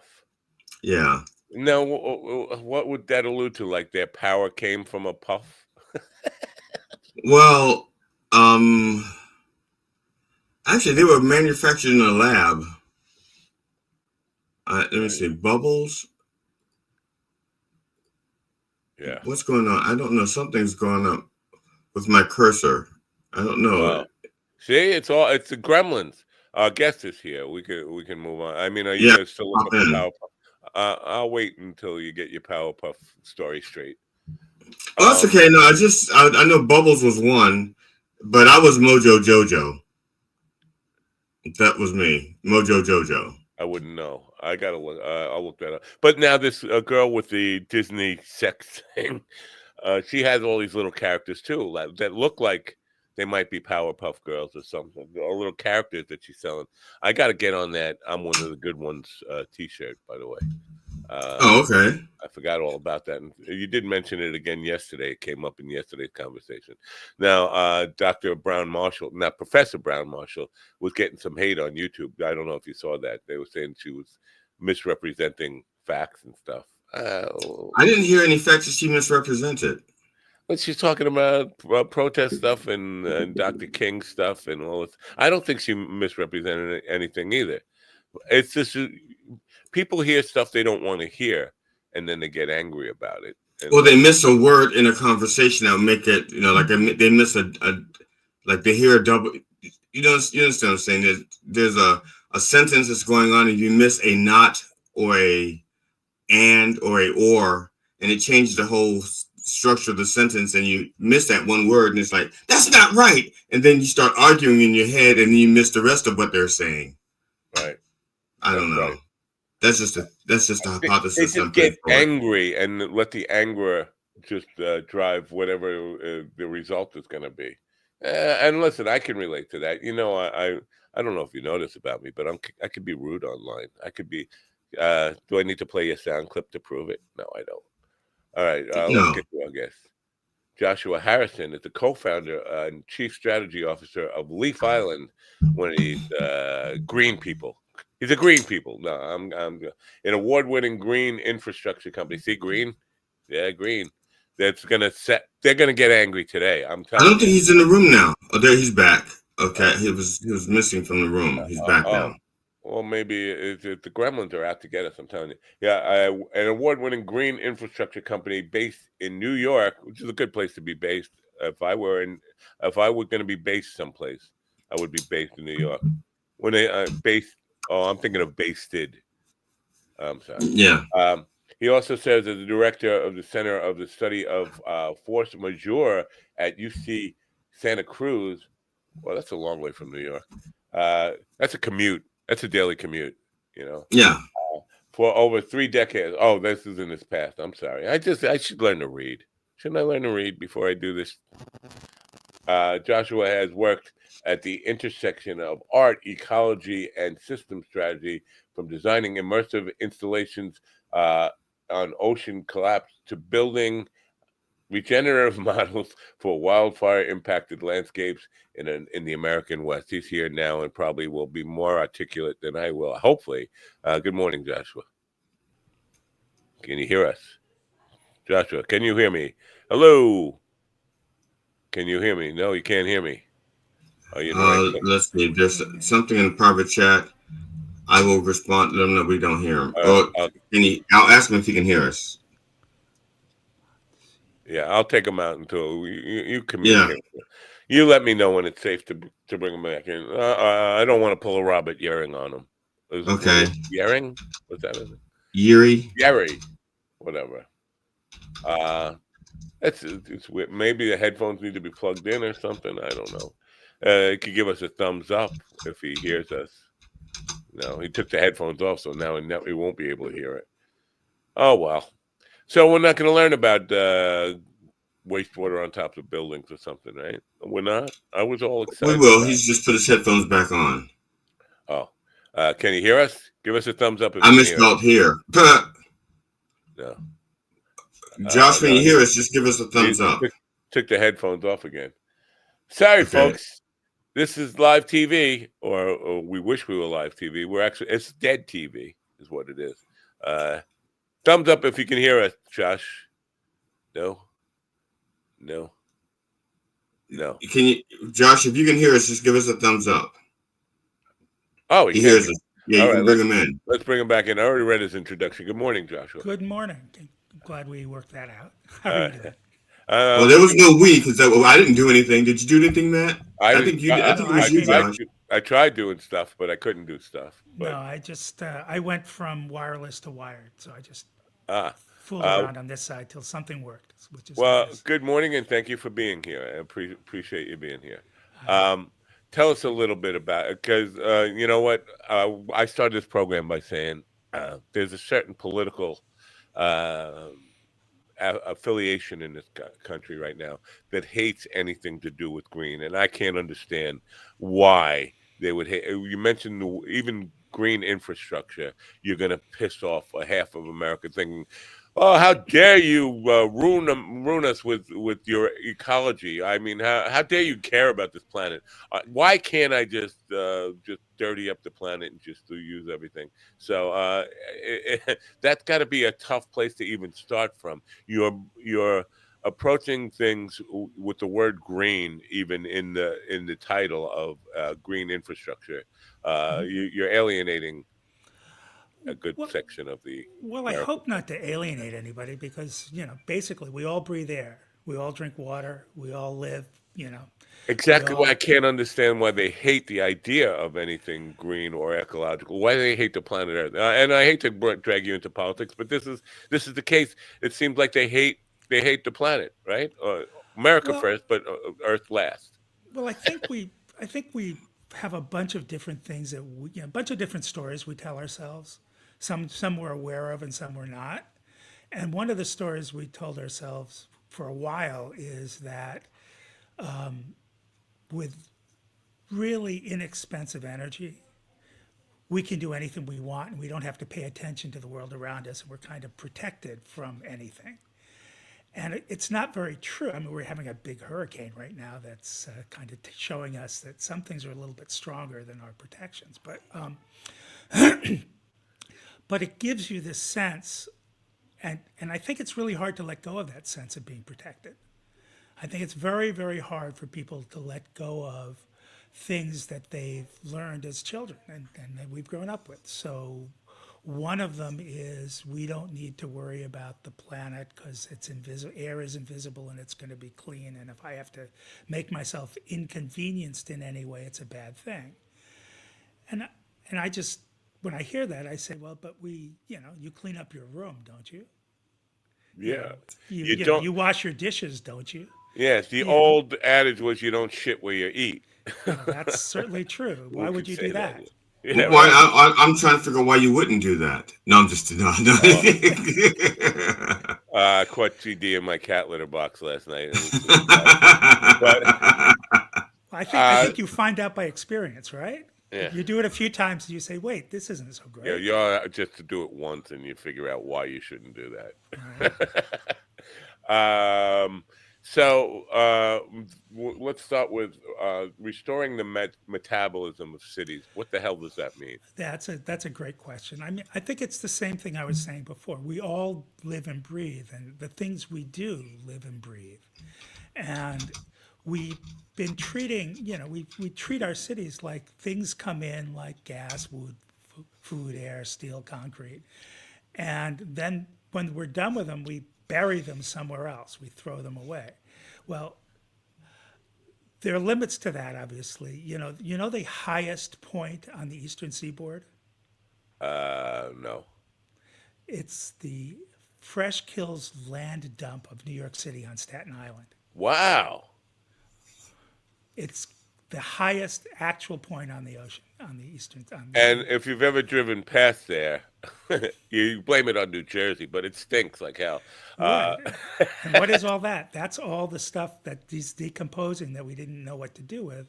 They're actually finally doing something smart with it. They're capturing all that methane and it's powering, a whole bunch of water treatment plants. And so I was about to say, can they cover it with dirt and then plants? They did exactly. That's exactly what they did. Okay.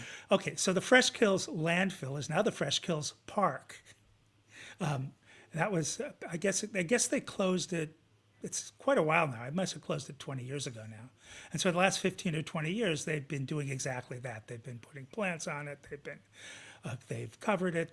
They put piping in to capture the rotting gas and the methane that comes off when food materials decompose. They're doing what they can to restore it, and that's kind of the same metaphor that we have to do in large.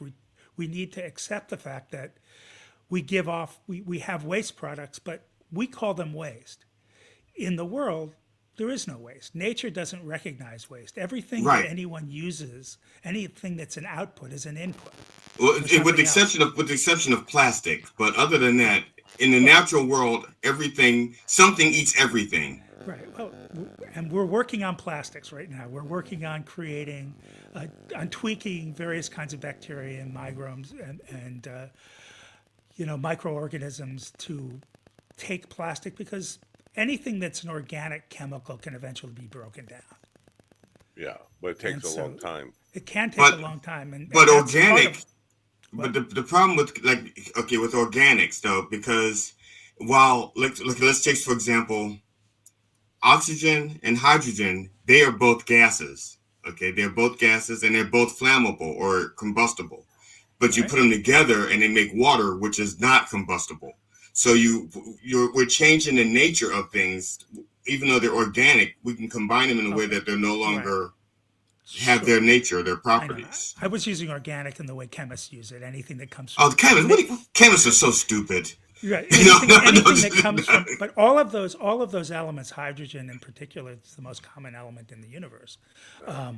It's basically what our sun was, and everything else came from that heat of the sun and created all these other elements, most that are on the Earth, with the exception of a couple, as you mentioned, GD, that we've manufactured in what we so-called the atomic age. Those are all the building blocks of everything. So some of the things they build are pretty awful, and some of the things are not. And what we've discovered is that over the last 2 billion year or so years that living beings have been on this planet, they figured out how to live with oxygen, without oxygen, in a methane-induced environment, with, all kinds of different things. And so in the big picture, there's lots of solutions to things. But what you really want to talk about is what are we doing in our lives right now? And I think your point about plastics is spot on. This is one of the materials we've made that we don't know what to do with. And that we like it because it's quote unquote convenient, and in many ways it's useful. But we knew how to keep plant food, well protected before we had plastic. We knew how to do most of the things we use plastic. We had containers that we could hold things that were airtight and watertight before we had plastics. We had, we've had all kinds of things that we use plastics for, that we use plastics for convenience. And this, I think, gets to, Doug, your earlier point. What is it that makes us so crazy about things that are organic? Convenience, but also cost effectiveness. I used to work for a robotics company that was built packaging machines, and that uses plastics all the time. Was never aware of just exactly how. If you go to the supermarket and see how many of those products are packaged in plastic, it's basically 99.9% of all the things you'll find in the supermarket. And the reason that is because economically it's profit versus expenditure. It makes sense for a lot of those companies. I gotta address this comment before we move on. Holy shit, Matt's fraternal twin. I've had a guest on who looked exactly like me, a guy from Canada. He looked like a younger version of me. I would say if you could just dye that mustache, you could do the program as me. Well, we could swap sometimes, see what it looks like. You wouldn't. I don't know if you'd want to work with me for more than 20 minutes. Yeah, no. Well, maybe we'll swap for 19 minutes then. So we keep it clean. Let me ask you about this thing, this initiative that you started. It seems to be focused on cities, but most of America is not cities. I mean, I know we have concentrated areas of cities. Is it not applicable? I mean, why just focus on cities rather than rural areas? Well, I guess these are all terms. At this point, most of America lives in something that's not a farm. Yeah. And it's not a small town. Right. So, it's the suburban city distinction's a little soft, as everything is. These are all continuum of everything. The reason that I focus on a city is that they're concentrated and they're more dense. And when you're more dense, you both have bigger problems, but you also have easier access to certain kinds of solutions. But all of the things that we do are applicable all over because we deal with universal processes and universal systems, and they just apply differently according to the conditions of the place. But if you live in a small town, or you live on a farm, or you live by yourself, it's all the same. The principle of circular behavior, that you use your outputs to be inputs, it's all the same. It's all true. It's just if you're on a farm, you're using animal manure to take care of your fertilizer. That's for millennia. That was the main fertilizer. Actually, here's a point that gets back to an earlier. Do you know the concept in China of night soil? Of what? Night soil. Oh yeah. Okay, you know what that is? Yeah. Okay, that's the nicest gift you can give your host who's taking you to dinner. And that is to go and take a dump in their outhouse and bequeath them some fertilizer for their farm so they can feed you again the next time. Wow. That's the spirit that we're talking about. That's the kind of understanding that everything in nature is a reciprocal basis of life. Yeah. And for people who don't know, that's where the phrase "stop giving me shit" originated. I'm sorry. Go ahead. There you go.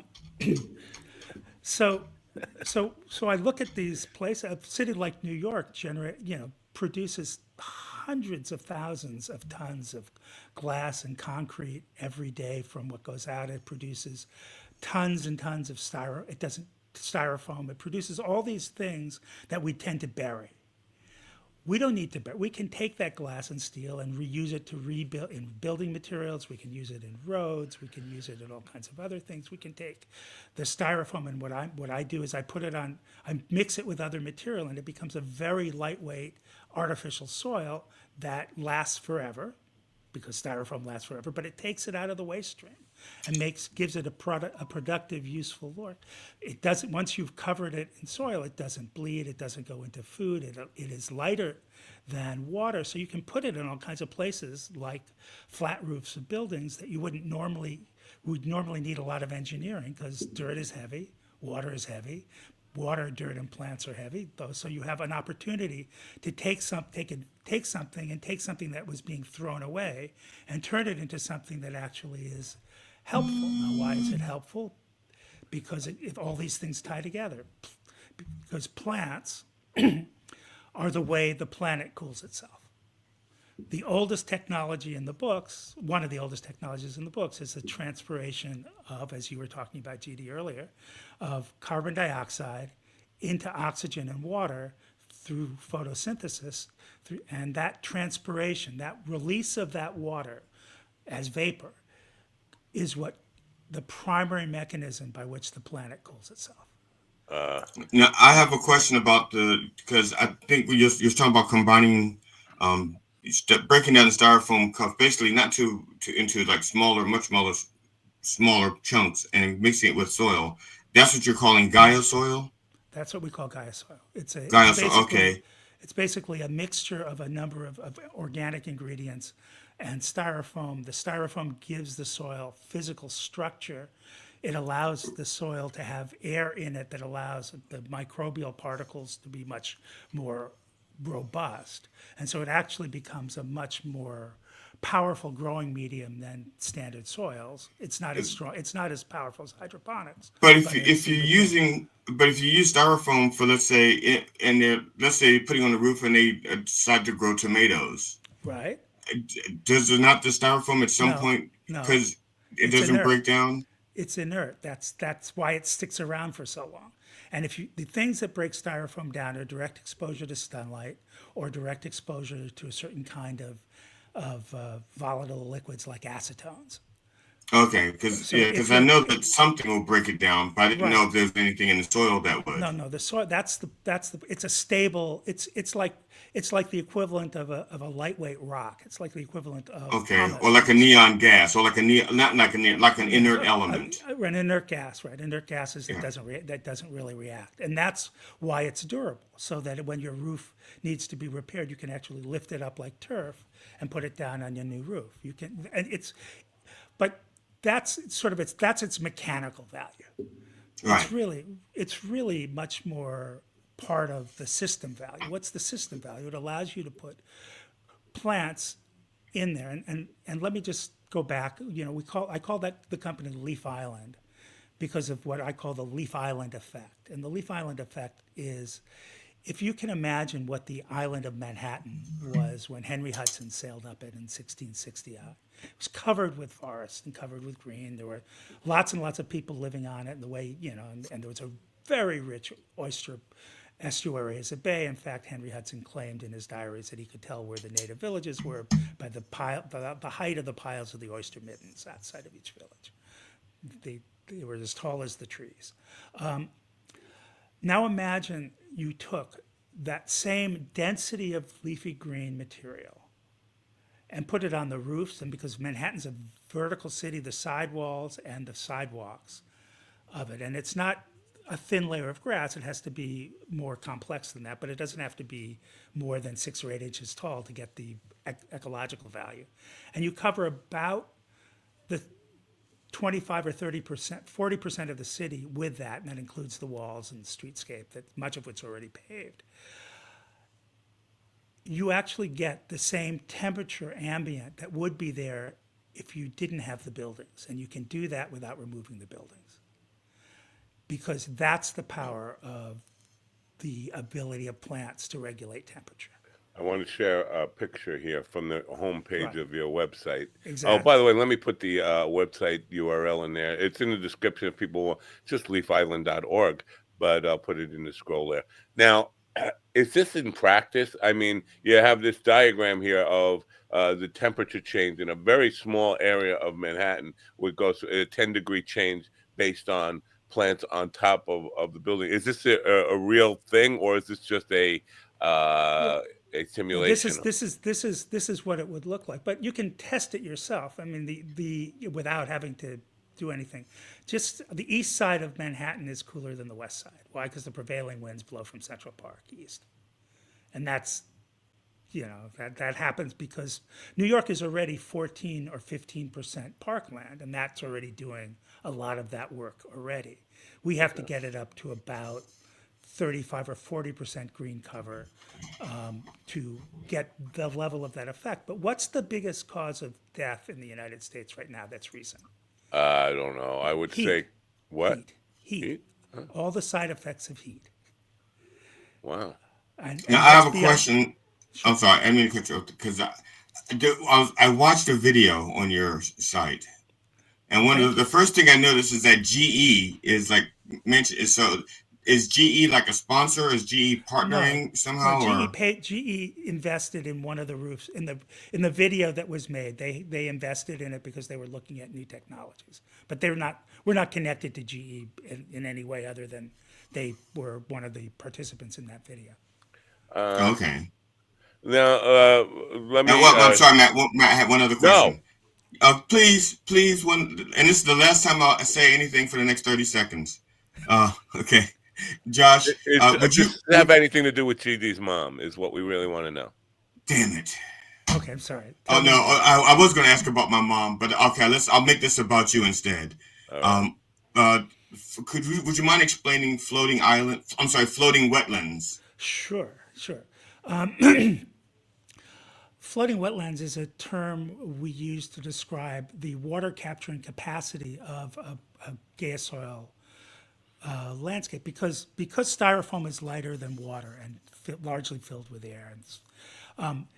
When you have a pond, basically when you have a pool and it's covered with plants that are in Gaia soil and water goes into it, the water can go underneath the pool, and the wetland actually the soil cover rises up to the level of the water column and floats above it. So we call that a floating wetland. And the reason that those are useful is one of the big problems that cities have, they're all interrelated, but one of the big problems that cities have is because we paved over so much surface area, there's nowhere for the rain to go. And one of the brilliant inventions of the Clean Water Act was we put a lot of really good water treatment facilities all over the country and in all major cities in the United States. But they were designed with 70s ideas. And one of those ideas was you only had to count for the number of toilets and sinks that you had. And so basically New York City, like most cities in the United States, is designed to match the number of toilets they expect, the number of sinks, the number of showers, and a little bit of a margin. Once that margin is exceeded, there's nowhere for the water to go except to overflow. And so in New York City, that's 7/10 of an inch in an hour is the capacity of the system before it overflows. That's why after every heavy rain, they tell you not to go to the beaches. They tell you, it doesn't hurt our drinking water as it does in some places. If we got our drinking water from the Hudson, we would be saying boil your water. But fortunately, in the 1820s, the people in New York had already found that problem because they had so much cholera in the water that they drank that they finally figured out they had to get their water from someplace that wasn't going to be poisoned by the city, which is why the Catskills provides us with our water. So our drinking water, the water that comes in, isn't affected by the water that goes out. So it stays clean, but our beaches and the rivers get the brunt of it. So the city is trying very hard, like most cities in most urbanized areas, to know what to do with the stormwater that comes in. And in fact, there's a whole bunch of legislation that big landlords are starting to realize it's coming into effect that's eventually going to require every major property owner in New York to capture every drop of rain that falls on their property and not let anything escape from their property. That's where floating wetlands come in. The normal way you deal with that kind of excess water in a city, well, there's a lot of ways to deal with it, but the way that people frequently deal with it is they dig holes in the ground, kind of mini swimming pools, so the water can capture. They call those swales. If they plant trees on those swales, then they're bioswales and they're organic. But in any place like New York, where everything's already built on, it's really expensive to dig. The biggest cost of doing these things is not only accessing the property, it's digging the hole in the ground. So a floating wetland, because guy soil is lighter, because of the styrofoam, it's lighter than water and it floats, you can actually create a very inexpensive, very quick to assemble, non-excavatory surface-mounted pool or pond. So you can basically use anything from above ground swimming pool technology to barriers, just put a geotextile liner, and then suddenly you have something that can capture that water, and you can actually have a living wetland above it, because it won't get saturated, it won't be flooded by the water, because it will float as the water eclipses. So you can have basically a 2-foot high swimming pool that can capture rainwater underneath every overpass of Manhattan, for example. You saw an example of that in our website. So I have a question, and it's pertaining to the floating wetlands. Because of displacement, because it floats, there's some displacement. How large can one wetland be? 14 by 14, or does it have to be a series of little ones connected together? It can be. That's simply an engineering question. It's a matter, at a certain point, it's just the structure, the relationship of how tall you want it, how much water you want to carry, how strong the wall strength has to be, and all of that. That's all. In principle, it can be as large as you want. In practice, it's all engineering. It's all the mechanics of the engineering. Now, with the current administration, one of the things they're doing is trying to dismantle the EPA and its protections and stuff like that, because they want the right to pollute. What you're proposing seems to be totally opposite of what the Trump people are trying to do. So, are you worried about being deported? Maybe a staged assassination or anything like that. That's what he's doing here. They deported him to Mind Dog TV. Right, exactly. We're here. No, I think there's more of us than there are of them, and we will. Well, that's true. We will be here. The planet will be here. Everything will be here, regardless of what happens in the temporal process of. I'm not sure about that. I think you're underestimating their capacity to really ruin the entire planet. Now, I'm not saying I think that's going to happen, but I think that they have the potential for screwing up anything. Oh no, I don't want to minimize what's going on at all. Let me just say this: the Nazis had claimed they had 1,000-year Reich. It lasted for 13 years, and they were the most powerful example of this kind of stuff we have seen in living memory. Oh boy! Even they could only last 13 years. Yeah, but they didn't have. It cost a lot.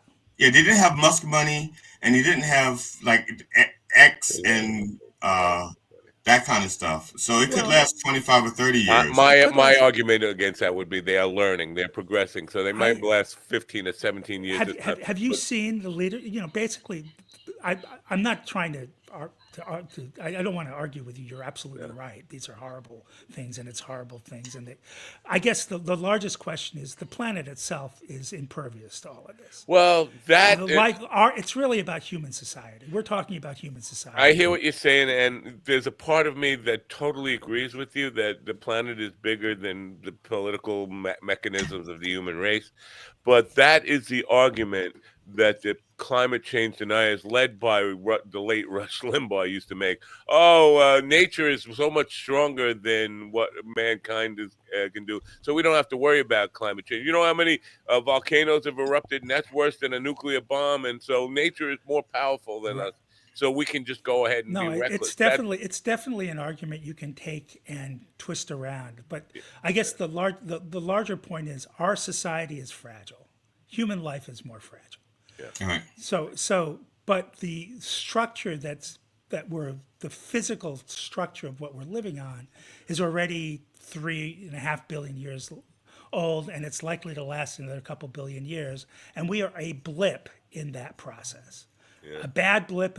Now, just to follow the Rush Limbaugh thing, I'm just a good a blip. hair. Don't you ever call me a bad blip again. Okay, you two are giant blips. All right. You're transformational blips. You're the blips that make life worth living. We're one of the good ones, Matt. We're two of the good blips. You're the good blips. There's all kinds of blips.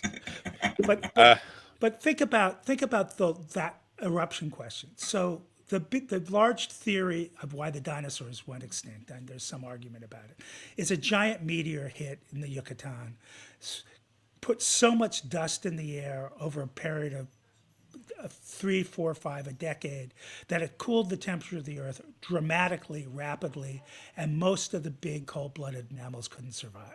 Reptiles couldn't survive. What could survive? These tiny little warm-blooded furry creatures that eventually became what? Us. That was, so we're the result of, very likely the result of that sort of thing. Okay. Let's be smart about who we are. Let's be careful. Let's understand who we are. Let's take advantage of who we are, and let's be part of the planet of which we are in. And I do think that the politics are pretty ugly right now, and I do think that the administration is doing everything it can to turn time back. And it'll succeed in some ways, and it'll fail in others. And I think we can only move forward doing the work we're doing. Well, I think it would be. Well, I know this isn't part of what you do, but if you could just put a windmill on the top of every building in New York, I think that would make me happy, because I know how it would drive Donald Trump crazy. The question I want to ask, because on leafisland.org, there are certain solutions and products and things that are available that people can actually implement and apply in real world situations now. The question I have is, how are you funded? Because .org, it's not a .com. How are you funded for this product development? Okay, so that's an important and really good question. We started Leaf Island actually in result of a competition that the International Cities Group did for Hunts Point. And Hunts Point Market, for those who aren't in New York, is the central food market of New York City, and it's the largest food market in the United States and one of the largest in the world, not surprisingly, since New York's so big.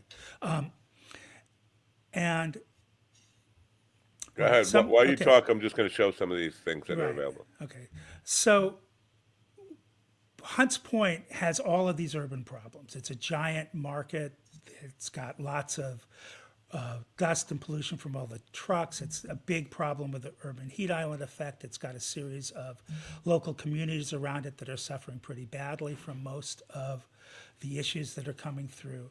And what we were asked to do was to produce, or what the competition wanted to do was, what could you do to help deal with this combination of heat island and urban pollution and water management that's going on in a place like Hunts Point. And so one of my co-founders, Paul Mankiewicz, who's the inventor of this gas oil, and I were talking, and he said, I bet we have a solution. And the reason that we have a solution is that if you think about how an environmentally based process has a lot of benefits at the same time, so you can do one thing and get a lot of benefits from it. What if we put green roofs on those big flat warehouses? What would it look like? And what would we do? And green, again, plants do a bunch of things in addition to cooling. They help collect water, as we just mentioned. They also, the largest, one of the major urban issues that people have, of course, is asthma in the cities.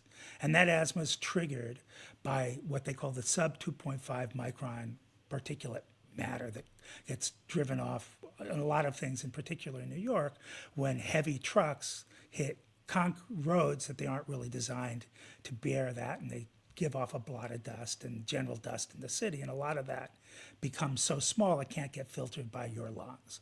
Guess what that does? It sticks to plants. It adheres, those particles adhere to plants really well as part of the plant's desire to suck, carbon dioxide from the atmosphere. They attract for a bunch of different things. There's some all kinds of reasons that they attract. And then when it rains, they wash off into the soil where those particles can be absorbed into the soil. So it's a really powerful anti-pollutant or cleaner as well. So we submitted this idea of what if we put green roofs on Hunts Point, and we actually won the competition. That was very nice. And then COVID came, and the entire city infrastructure and all the people we dealt with and everything got shut down. And then by the time COVID ended, the moment had passed. So we started the company based on the fact that we thought we had an answer. We thought we had a product that could answer a number of different critical urban issues that have to do with, that can both help address the climate and absorb carbon and do all those good things, but also help landowners save money, because when you lower the heating costs, you're also giving a landlord, lower temperatures that they have to cool from, or higher, or keeping it warmer, because styrofoam is also an insulator. You protect, you can actually take, roughly 25 to 30, maybe even 40% off of your heating and cooling costs, particularly if you're a low flat warehouse commercial building. You can get the most benefit of that. So you get benefits that apply to the individual landowner or the land manager. You get benefits that apply to the community locally, and you get benefits that apply to the city in terms of its management of its largest resources. So that's the general principle behind all of the tools. The biggest obstacle for... That's what I was going to ask you. What is the biggest obstacle? The biggest obstacle for green roofs is that its upfront costs are higher than what we're used to, because everything else is already integrated. The normal building tools we use, everything we use, is already integrated into the system. Whenever you add a new product of any kind, its upfront costs are always going to be higher. And the biggest issue for green technology in general is that it's expensive. The upfront costs are expensive, and the benefits endure over time, because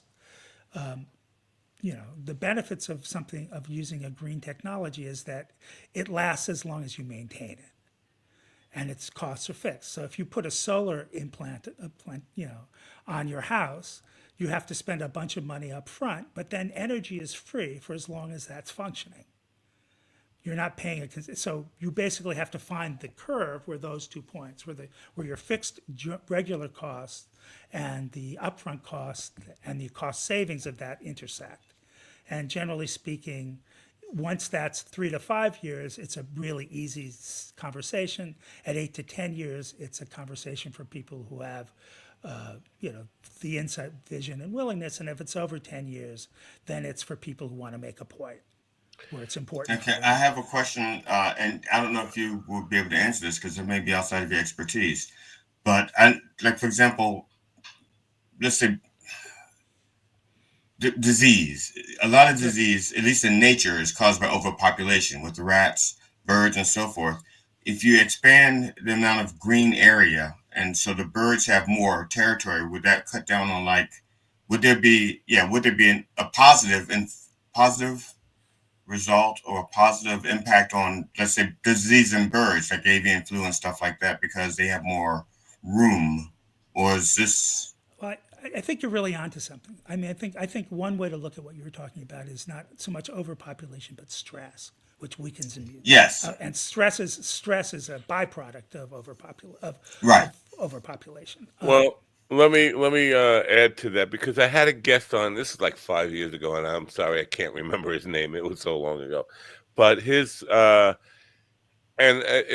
theory, or the operating thought process, was that we've screwed up the planet by putting plants that are not indigenous plants all over.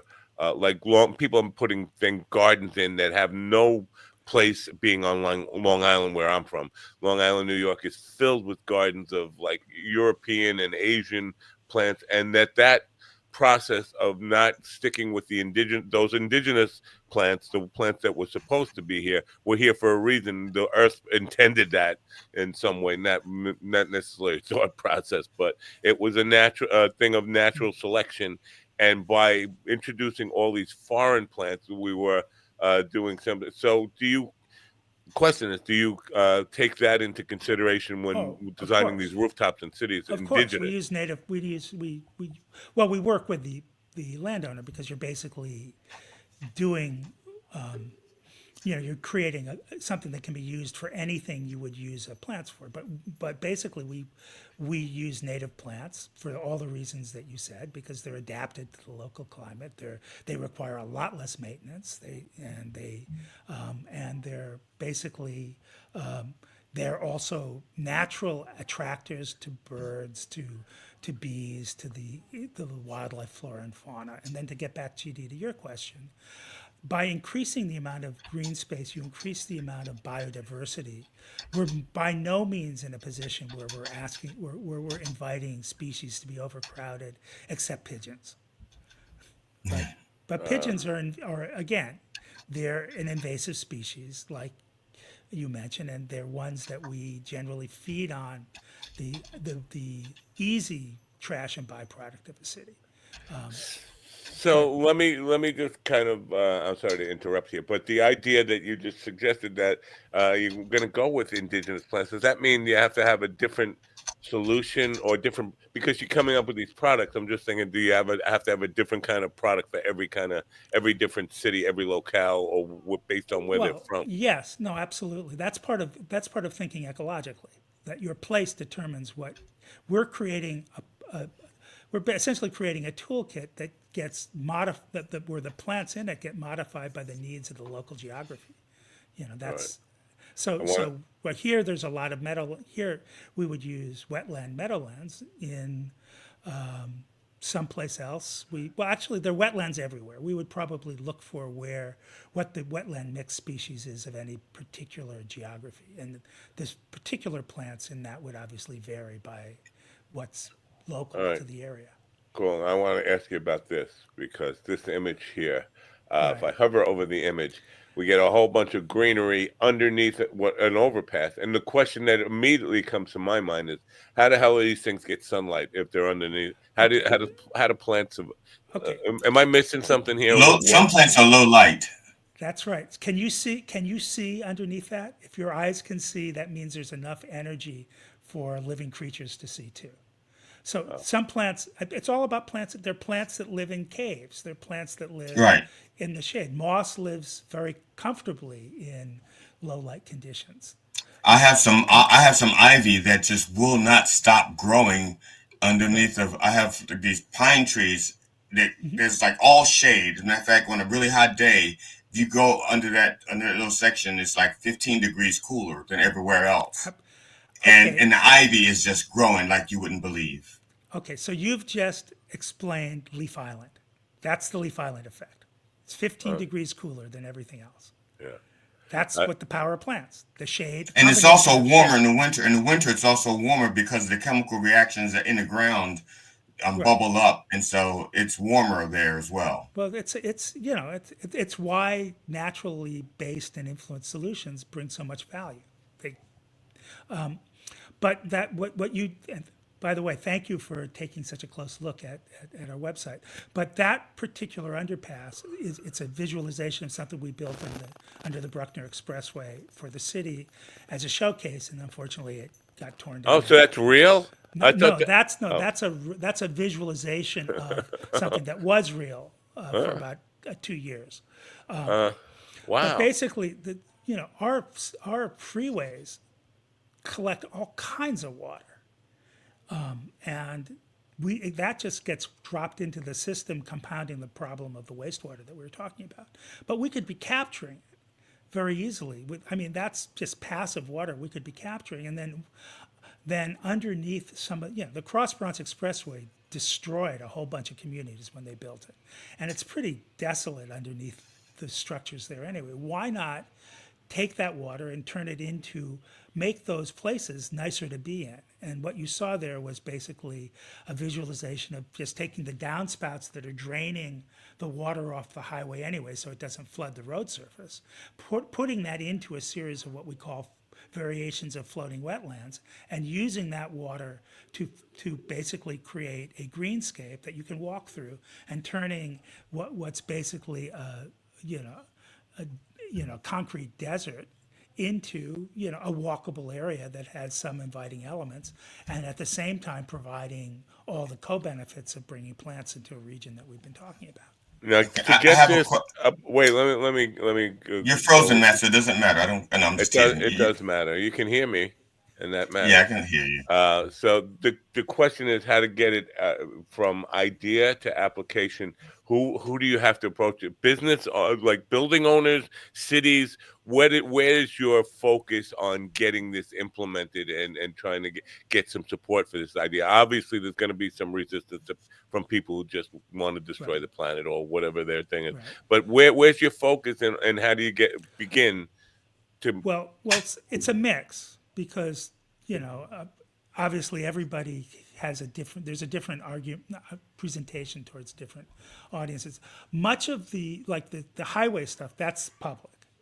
That's a city. That's the city, and the city actually is quite interested in green roofs. In fact, New York City, pardon me, has been trying to get green roofs on its buildings for some because time. it's all liberal New York City. I don't know if you pay attention, but Ted Cruz, New York City liberal values or whatever. I'm sorry. Right. Well, of course, but look, there's also, let's just say, there's also 8 million people who live here. It's got a whole lot of resources, and it's a testing ground for a lot of things. In fact, one of the best green roof facilities in the world is on the top of the 5-borough maintenance facility that City Parks Department runs. They've got about 150 different examples that they've had for about 12 years now. That it's kind of a museum of green roof history that nobody pays attention to. It's like 1 or 2 people, visiting, maybe 50 people visit it a year. It's an amazing facility. But the city has tried to do that, has tried to promote green roofs, and they actually have a subsidy plan in place that will pay almost 100% of the cost of installing a roof in exchange for the landlord holding on to that roof and agreeing to maintain it for a minimum of 20 years. Now, so let me interrupt you really quickly here. Why has that? Really quickly, we have to. It's like many problems that we have.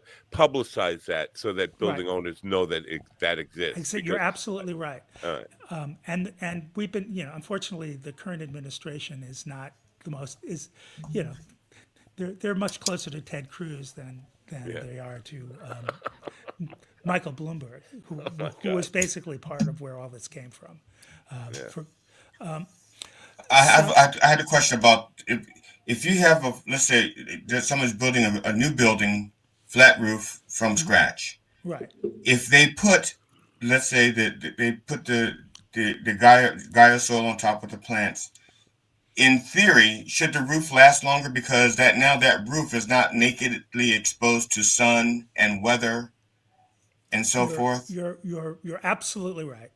What you're doing, and this is true for an older roof too, because we use basically a geotextile spray on it that helps to protect the roof from roots growing down, and also to waterproof it on an existing roof. But in either case, the 2 biggest causes of roof decay are sunlight breaking down the roof and the compression and expansion for heat in winter. Right.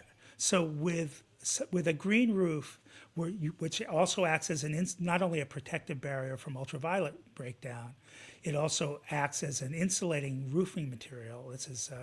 Gaia soil since it's largely styrofoam, it's got the insulating capacity of something very close to styrofoam, which is quite a bit. It protects it from expanding and contracting. So the 2 biggest things that cause roofs to break down are mitigated. They aren't completely removed. So your roofs can last much longer. The geotextile has a 30-year lifespan, but most roofs can expect a 50-year lifespan out of it. Which takes us back to another of these co-benefits of thinking with natural systems is, everything that we build we think about it in terms of a lifespan. A road has a lifespan, a building has a lifespan. We in fact, it's part of our economic system. We call it a depreciating asset. So we know it's basically, you buy a car. When you buy a car, it's $150,000. You take it off the car, it's now $35,000. You've just lost 15 grand just by driving that car 50 feet off the lot. Okay, with a garden-based, a green-based infrastructure, the better you take care of it, the richer, more powerful, more effective it becomes. So in a sense, it's an appreciating addict. I don't know what's going on with my pronunciation today, but that happens when you've been exposed to this show too long. That has happened to Matt. It's happening to you. It's going to happen. You need hair to protect you from that effect. That's it. There's too much UV coming right down on the ball, but it's too late now. I mean, sadly, I've been exposed to UV for way too long to figure out how to fix it now. He's a bald. Now, if I had your dreads, I might be a whole different story, right? Yeah. That's it. Rabid baldest. He's a rabid baldest. That's why we're twins, right? We are short on time here, but I want to say that I'm pretty impressionable, but I think you've sold me on that. This is a good idea and people should get behind it. The question that remains for me is, and I think I know the answer, is how the question is how can I help literally apply in my life? What can I do to help get on board with your solution? And it occurs to me that publicizing these things, that cities have these initiatives that help people find a way to make it something they want to do, because people don't do the right thing just because it's the right thing to do. They need incentives. So you mentioned there are some incentives. How do I find out for every city? I mean, that seems like a lot of work to dig into every city. Well, I think New York is ahead of the game in this. There's a lot of solar benefits, and just as a sideline, because of green roofs and solar play together very well in the field, they work very nicely together. So because the green roofs help cool the roof area that your solar is on, and if you think, as we mentioned earlier, if you put solar on legs, on stilts, you can grow low light plants underneath it, so you continue to get the benefit of the plants and the solar together. And solar cells are factory built in a cool factory that's temperature controlled, and its temperature is basically 78 degrees for its maximum efficiency. Well, if you're on a roof that's 140 degrees, they're not going to be as efficient. If you're on a roof that's 90 degrees, they're going to be much more efficient than on a roof that's 120, 130, 140 degrees. So green roofs play very well with solar, so you get the benefit. And then you get these, what are really important in thinking how energy works, if you're thinking systematically in systems, is it's the aggregate efficiency of a place. You're looking at how the whole thing, because 1 + 1 = 3 in a natural system, if you're doing it right. The whole is greater than the sum of the parts, as long as you do it well. This sounds like a ridiculous, not a ridiculous question, but maybe you're not prepared for it. Do you have an elevator pitch for what your proposal is ready? Like a 30-second to 1 minute soundbite that people will say, I got to go check out leafisland.org. Okay. Well, I'll do what I can here. Well, I want to, before you do that, if you are ready for it, I will solo you out so it makes for a good reel, because YouTube will push that out and we'll get more people to see it if we have a quality reel out there. So if you're ready, let me know. I'm surprised because I'm putting you on the spot here, but if you can do a elevator pitch, just say go. Well, I'm happy to give it a try, and then you guys decide if it's worth it. All right. Hi, I'm Josh Harrison, and I'm one of the co-founders of Leaf Island. leafisland.org. We bring green roofs to cities for a lot of reasons that help with the urban heat island effect. They help with temperature pollution, and they save landowners money, 30% in the summer, 30+% in the winter. New York City, in particular, has a wonderful subsidy program that will pay most of the cost of your roofs as long as you're willing to maintain it for 20 years. We would love to help talk to you about the benefits of green roofs and what the value they can add to your property, particularly if you have a large flat-roofed building. We are really the kind of conversation would be helpful for you to have. Thank you very much. Excellent. Thank you very much. I mean, I think YouTube will help get behind that and push it out and get more eyes on it. I think that's I'm trying to think of things that we can do to be helpful here, and I think that will go a long way. Well, thank you, gentlemen. That's really. And now I have one other question: is Gaia soil available commercially? So, like, if I had my own idea for a project, let's say 20 by 14, I could buy some Gaia soil to do it. We're working very hard on making that available on a retail as well as a commercial level. All right, I have one last question for you. What would GD's mom say about all this? I'm sorry. I think GD, you got to answer that. He does answer that every single day. We've heard his answers. We wanted to hear from somebody else who might. Okay. We don't know anybody who his mom actually knew besides him. So, but well, I'm going to say she would love it like she loves you. All right. Thank you for being here and I think this is really important information. I hope we will help with the resistance. I'm sure there's a lot of resistance. Why? And this has been the question of the day. Why does so many people who call themselves conservative not care about conservation? If I knew the answer to that, I would I'm with you on that. Yeah. I mean, to me, that's the essence of what you're trying to do. You're trying to protect what's good. Yeah. Because they're trying to conserve power, not nature. Right. You're spot on, GD. Well, and I think your mother would be proud of you for that answer. All right. We'll leave it there. Thank you, Okay. Josh. And appreciate all you brought to the table this morning. Have a great day. Thank and you both. All right. Hopefully we help. All right. Bye for now. All right. I'm going to play the news while I refresh my ears for a second. How about that?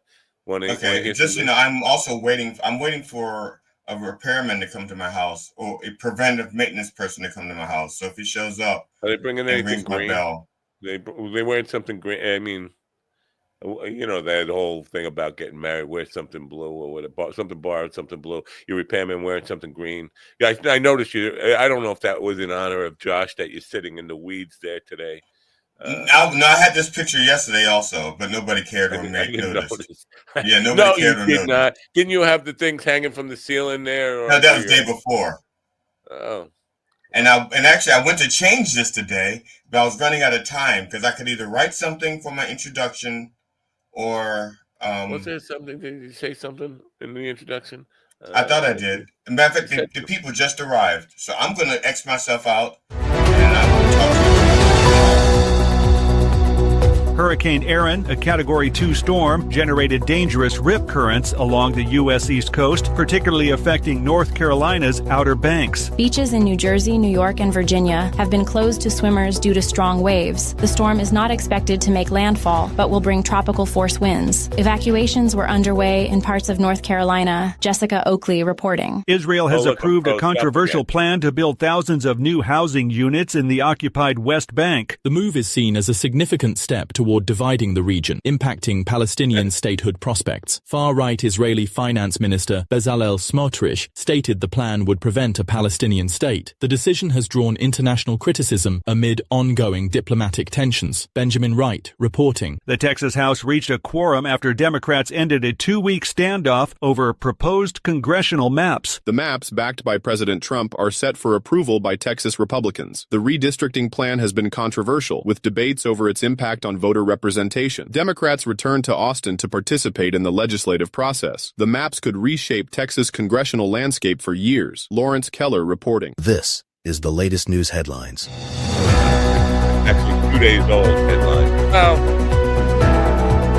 Homeland Security Secretary Kristi Noem announced that the southern border wall with Mexico is being painted black to deter illegal immigration. The decision aligns with President Trump's immigration policies. The painting project aims to make the wall less climbable during hot weather. Critics argue the measure may not address root causes of migration. The initiative is part of a broader crackdown on illegal border crossings. Kyle Norris reporting. Florida carried out its 10th execution of 2025, setting a state record for executions in a single year. The execution execution took place under strict state protocols at a designated facility. The individual was convicted of serious crimes, though specific details were not disclosed publicly. Florida's justice system has faced scrutiny over its execution policies. The state continues to lead in the number of executions nationwide. David Lang reporting. The White House has launched an official TikTok account to reach over 170 million U.S. users. The move comes ahead of a September 17th deadline for the app to find a new owner or face a nationwide ban. President Trump's administration aims to use the platform to communicate directly with the public. Kevin Sanders reporting. The FDA has issued a warning about possible cesium-137 contamination in Great Value frozen shrimp sold at Walmart. No contaminated shrimp has entered the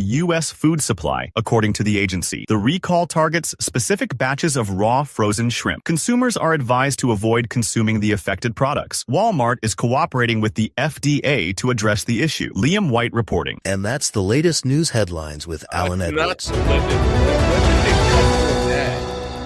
that's the latest news. I don't know, man. Listen, I don't recall exactly the specifics of this, but didn't Doge get rid of a lot of food inspectors and all that stuff? Isn't that part of this whole problem? As far as painting the wall black, now GD has a parody painted black. It's about a red car, but I think the Rolling Stones, I see a border wall and I want it painted black, should be a new parody. To reduce incentives for illegal immigrants to come here. And I've been saying this since 2015 when Trump started running and we started talking about a wall. The real solution here, it seems obvious, and maybe I'm just a dope, and that's why it seems obvious to me, because it's wrong. But I will float it and see if you agree with it or disagree with it. First of all, letting people, what we've done incentivize what people don't want to come here anymore. We are at a point in America where we're actually losing people for the first time in not just decades, in probably more than a century. We're losing population. We're losing people. People are fleeing the country. We have more people, and we've already done enough to de-incentivize people to come here. People don't want to come here. And you can say that's a good thing, or you can say that's a bad thing. I happen to think it's a bad thing. I think hungry immigrants, people who want to make a life for themselves, they want to build businesses, they want the land of opportunity. That's what this country was built on. It's a little bit of slavery too, built on. But the people who came, especially in the late 19th century, people who came here, poor immigrants, built the small businesses that were the foundation of a growing middle class. And so we want those people to come in. We don't want to de-incentivize that. That you talk about birth rate declining. Birth rate is just a small part of that. You're getting people wanting to flee America. So I don't think painting the wall black so it's fucking hot is going to really stop. And nobody's coming over. Nobody's fucking jumping the wall. How do you stop them from digging under the wall? Because there have been plenty of tunnels under walls and stuff like that. But they're crossing where the wall isn't. And the wall isn't in lots of places. But that's not going to stop the people. It's the same situation. I almost brought this up in the conversation with Josh. It's publicizing stuff. I think a lot of the immigration issue comes down to, first of all, there is no streamlined, easy, and effective way to become an American citizen. And I think that's the first step. If we want to encourage legal immigration here, we have to make it easy to understand. I'm not saying easy to no vetting or any of that stuff. Easy to understand, easy for people to comprehend how to do it. Because a lot of these people we are characterizing as criminals for coming here without doing it, they don't know how to become.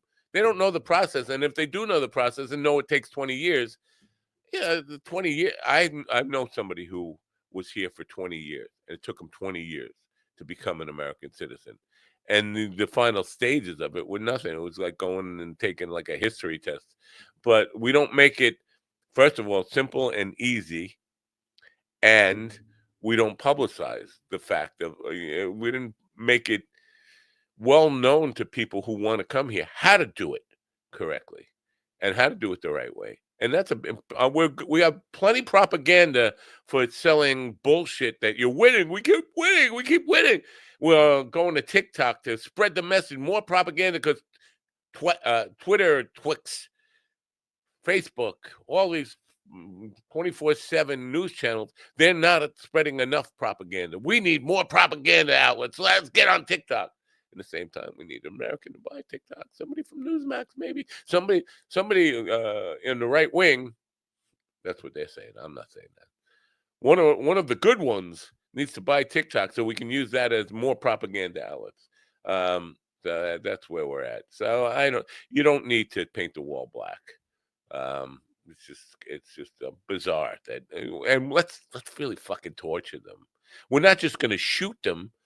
We're going to make sure they're already in fucking pain, burning up, singeing themselves on a black wall for the few idiots that are going to go that method of trying to come here. But keep in mind, if you're one of these people who are coming to or thinking you're coming to America, basically, you're desperate.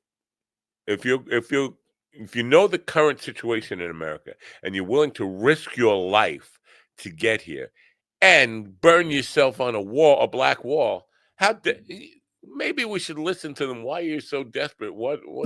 What's making you so desperate, my friend, my fellow human being? What's the problem? Is there a problem back home that you're trying to escape from? Maybe we should consider that like as a human to human type of world to live in. So we don't. I'm looking at old comments here. We didn't get to this Godzilla thing that Slaptail threw up there before. I have a question for Josh. Josh is not here. It was about the Godzilla and killing all the nuclear power plants. Whatever. I got stuff to do today anyway, so I'm just gonna end this. We're gonna. Now, why does Steven say Black Ja? They're playing Black Ja. And we don't, the Rolling Stones don't need us plugging air songs. Anyway, where were we? I was about to say goodbye, wasn't I? Now, do I wanna, or do I not wanna? Yeah, I'll play. I haven't played Turn On Your Radio for a couple of days. I've been playing propaganda. Not doing well on YouTube. Nobody's sharing it. Nobody's commenting on it. Go find propaganda. I should put the link in the description so people will go there on my YouTube channel, find the video for propaganda, like it, share it, comment on it. So the algorithm says, yeah, people, maybe it's worth pushing. And then go buy some products from some of our sponsors. If you want to keep us online, I might do a paint show tonight. I might. We'll see. Tomorrow, oh, look, am I locked up again? Can I move? Yeah. Tomorrow, I think I have a show for you tomorrow. I think I do. We have two guests, three guests, actually. Two guests will be together, co-authors of a book. I think they're going to be right-wingers, military dudes. So I think but the other hour is a lady who has a Bigfoot YouTube. No, she's a filmmaker, and she has a YouTube channel, and one of her major focuses of interest are this Bigfoot stuff. Well, it's been 5 years since I had a Bigfoot person on. I'll wait till tomorrow to give you my thoughts on Bigfoot. I'm not like one of these people who's like, the Bigfoot man, it's just ridiculous. No, I think there might be something to it. I think, we'll talk about it tomorrow, but it should be an interesting thing. We haven't had a Bigfoot person on in a while. Hopefully you'll join us and join in the comments and bring your big feet. Bring your big feet with you. Anyway, that's kind of a show for today. I know it's, I'm going to end actually a minute early today. How about that? Are you impressed? 1 minute early. It's like the first time in 7 years. Not really. Yeah, I'm sitting here. I'm thinking of the name of the book I wanted to plug from last night. Her Promise? Her Promise, I think, is the name of the book. I'll look it up. I'll tell you about tomorrow. In the meantime, thanks for coming. Don't forget to turn on your radio. Have a great day. Bye for now.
listen to me, listen to me now.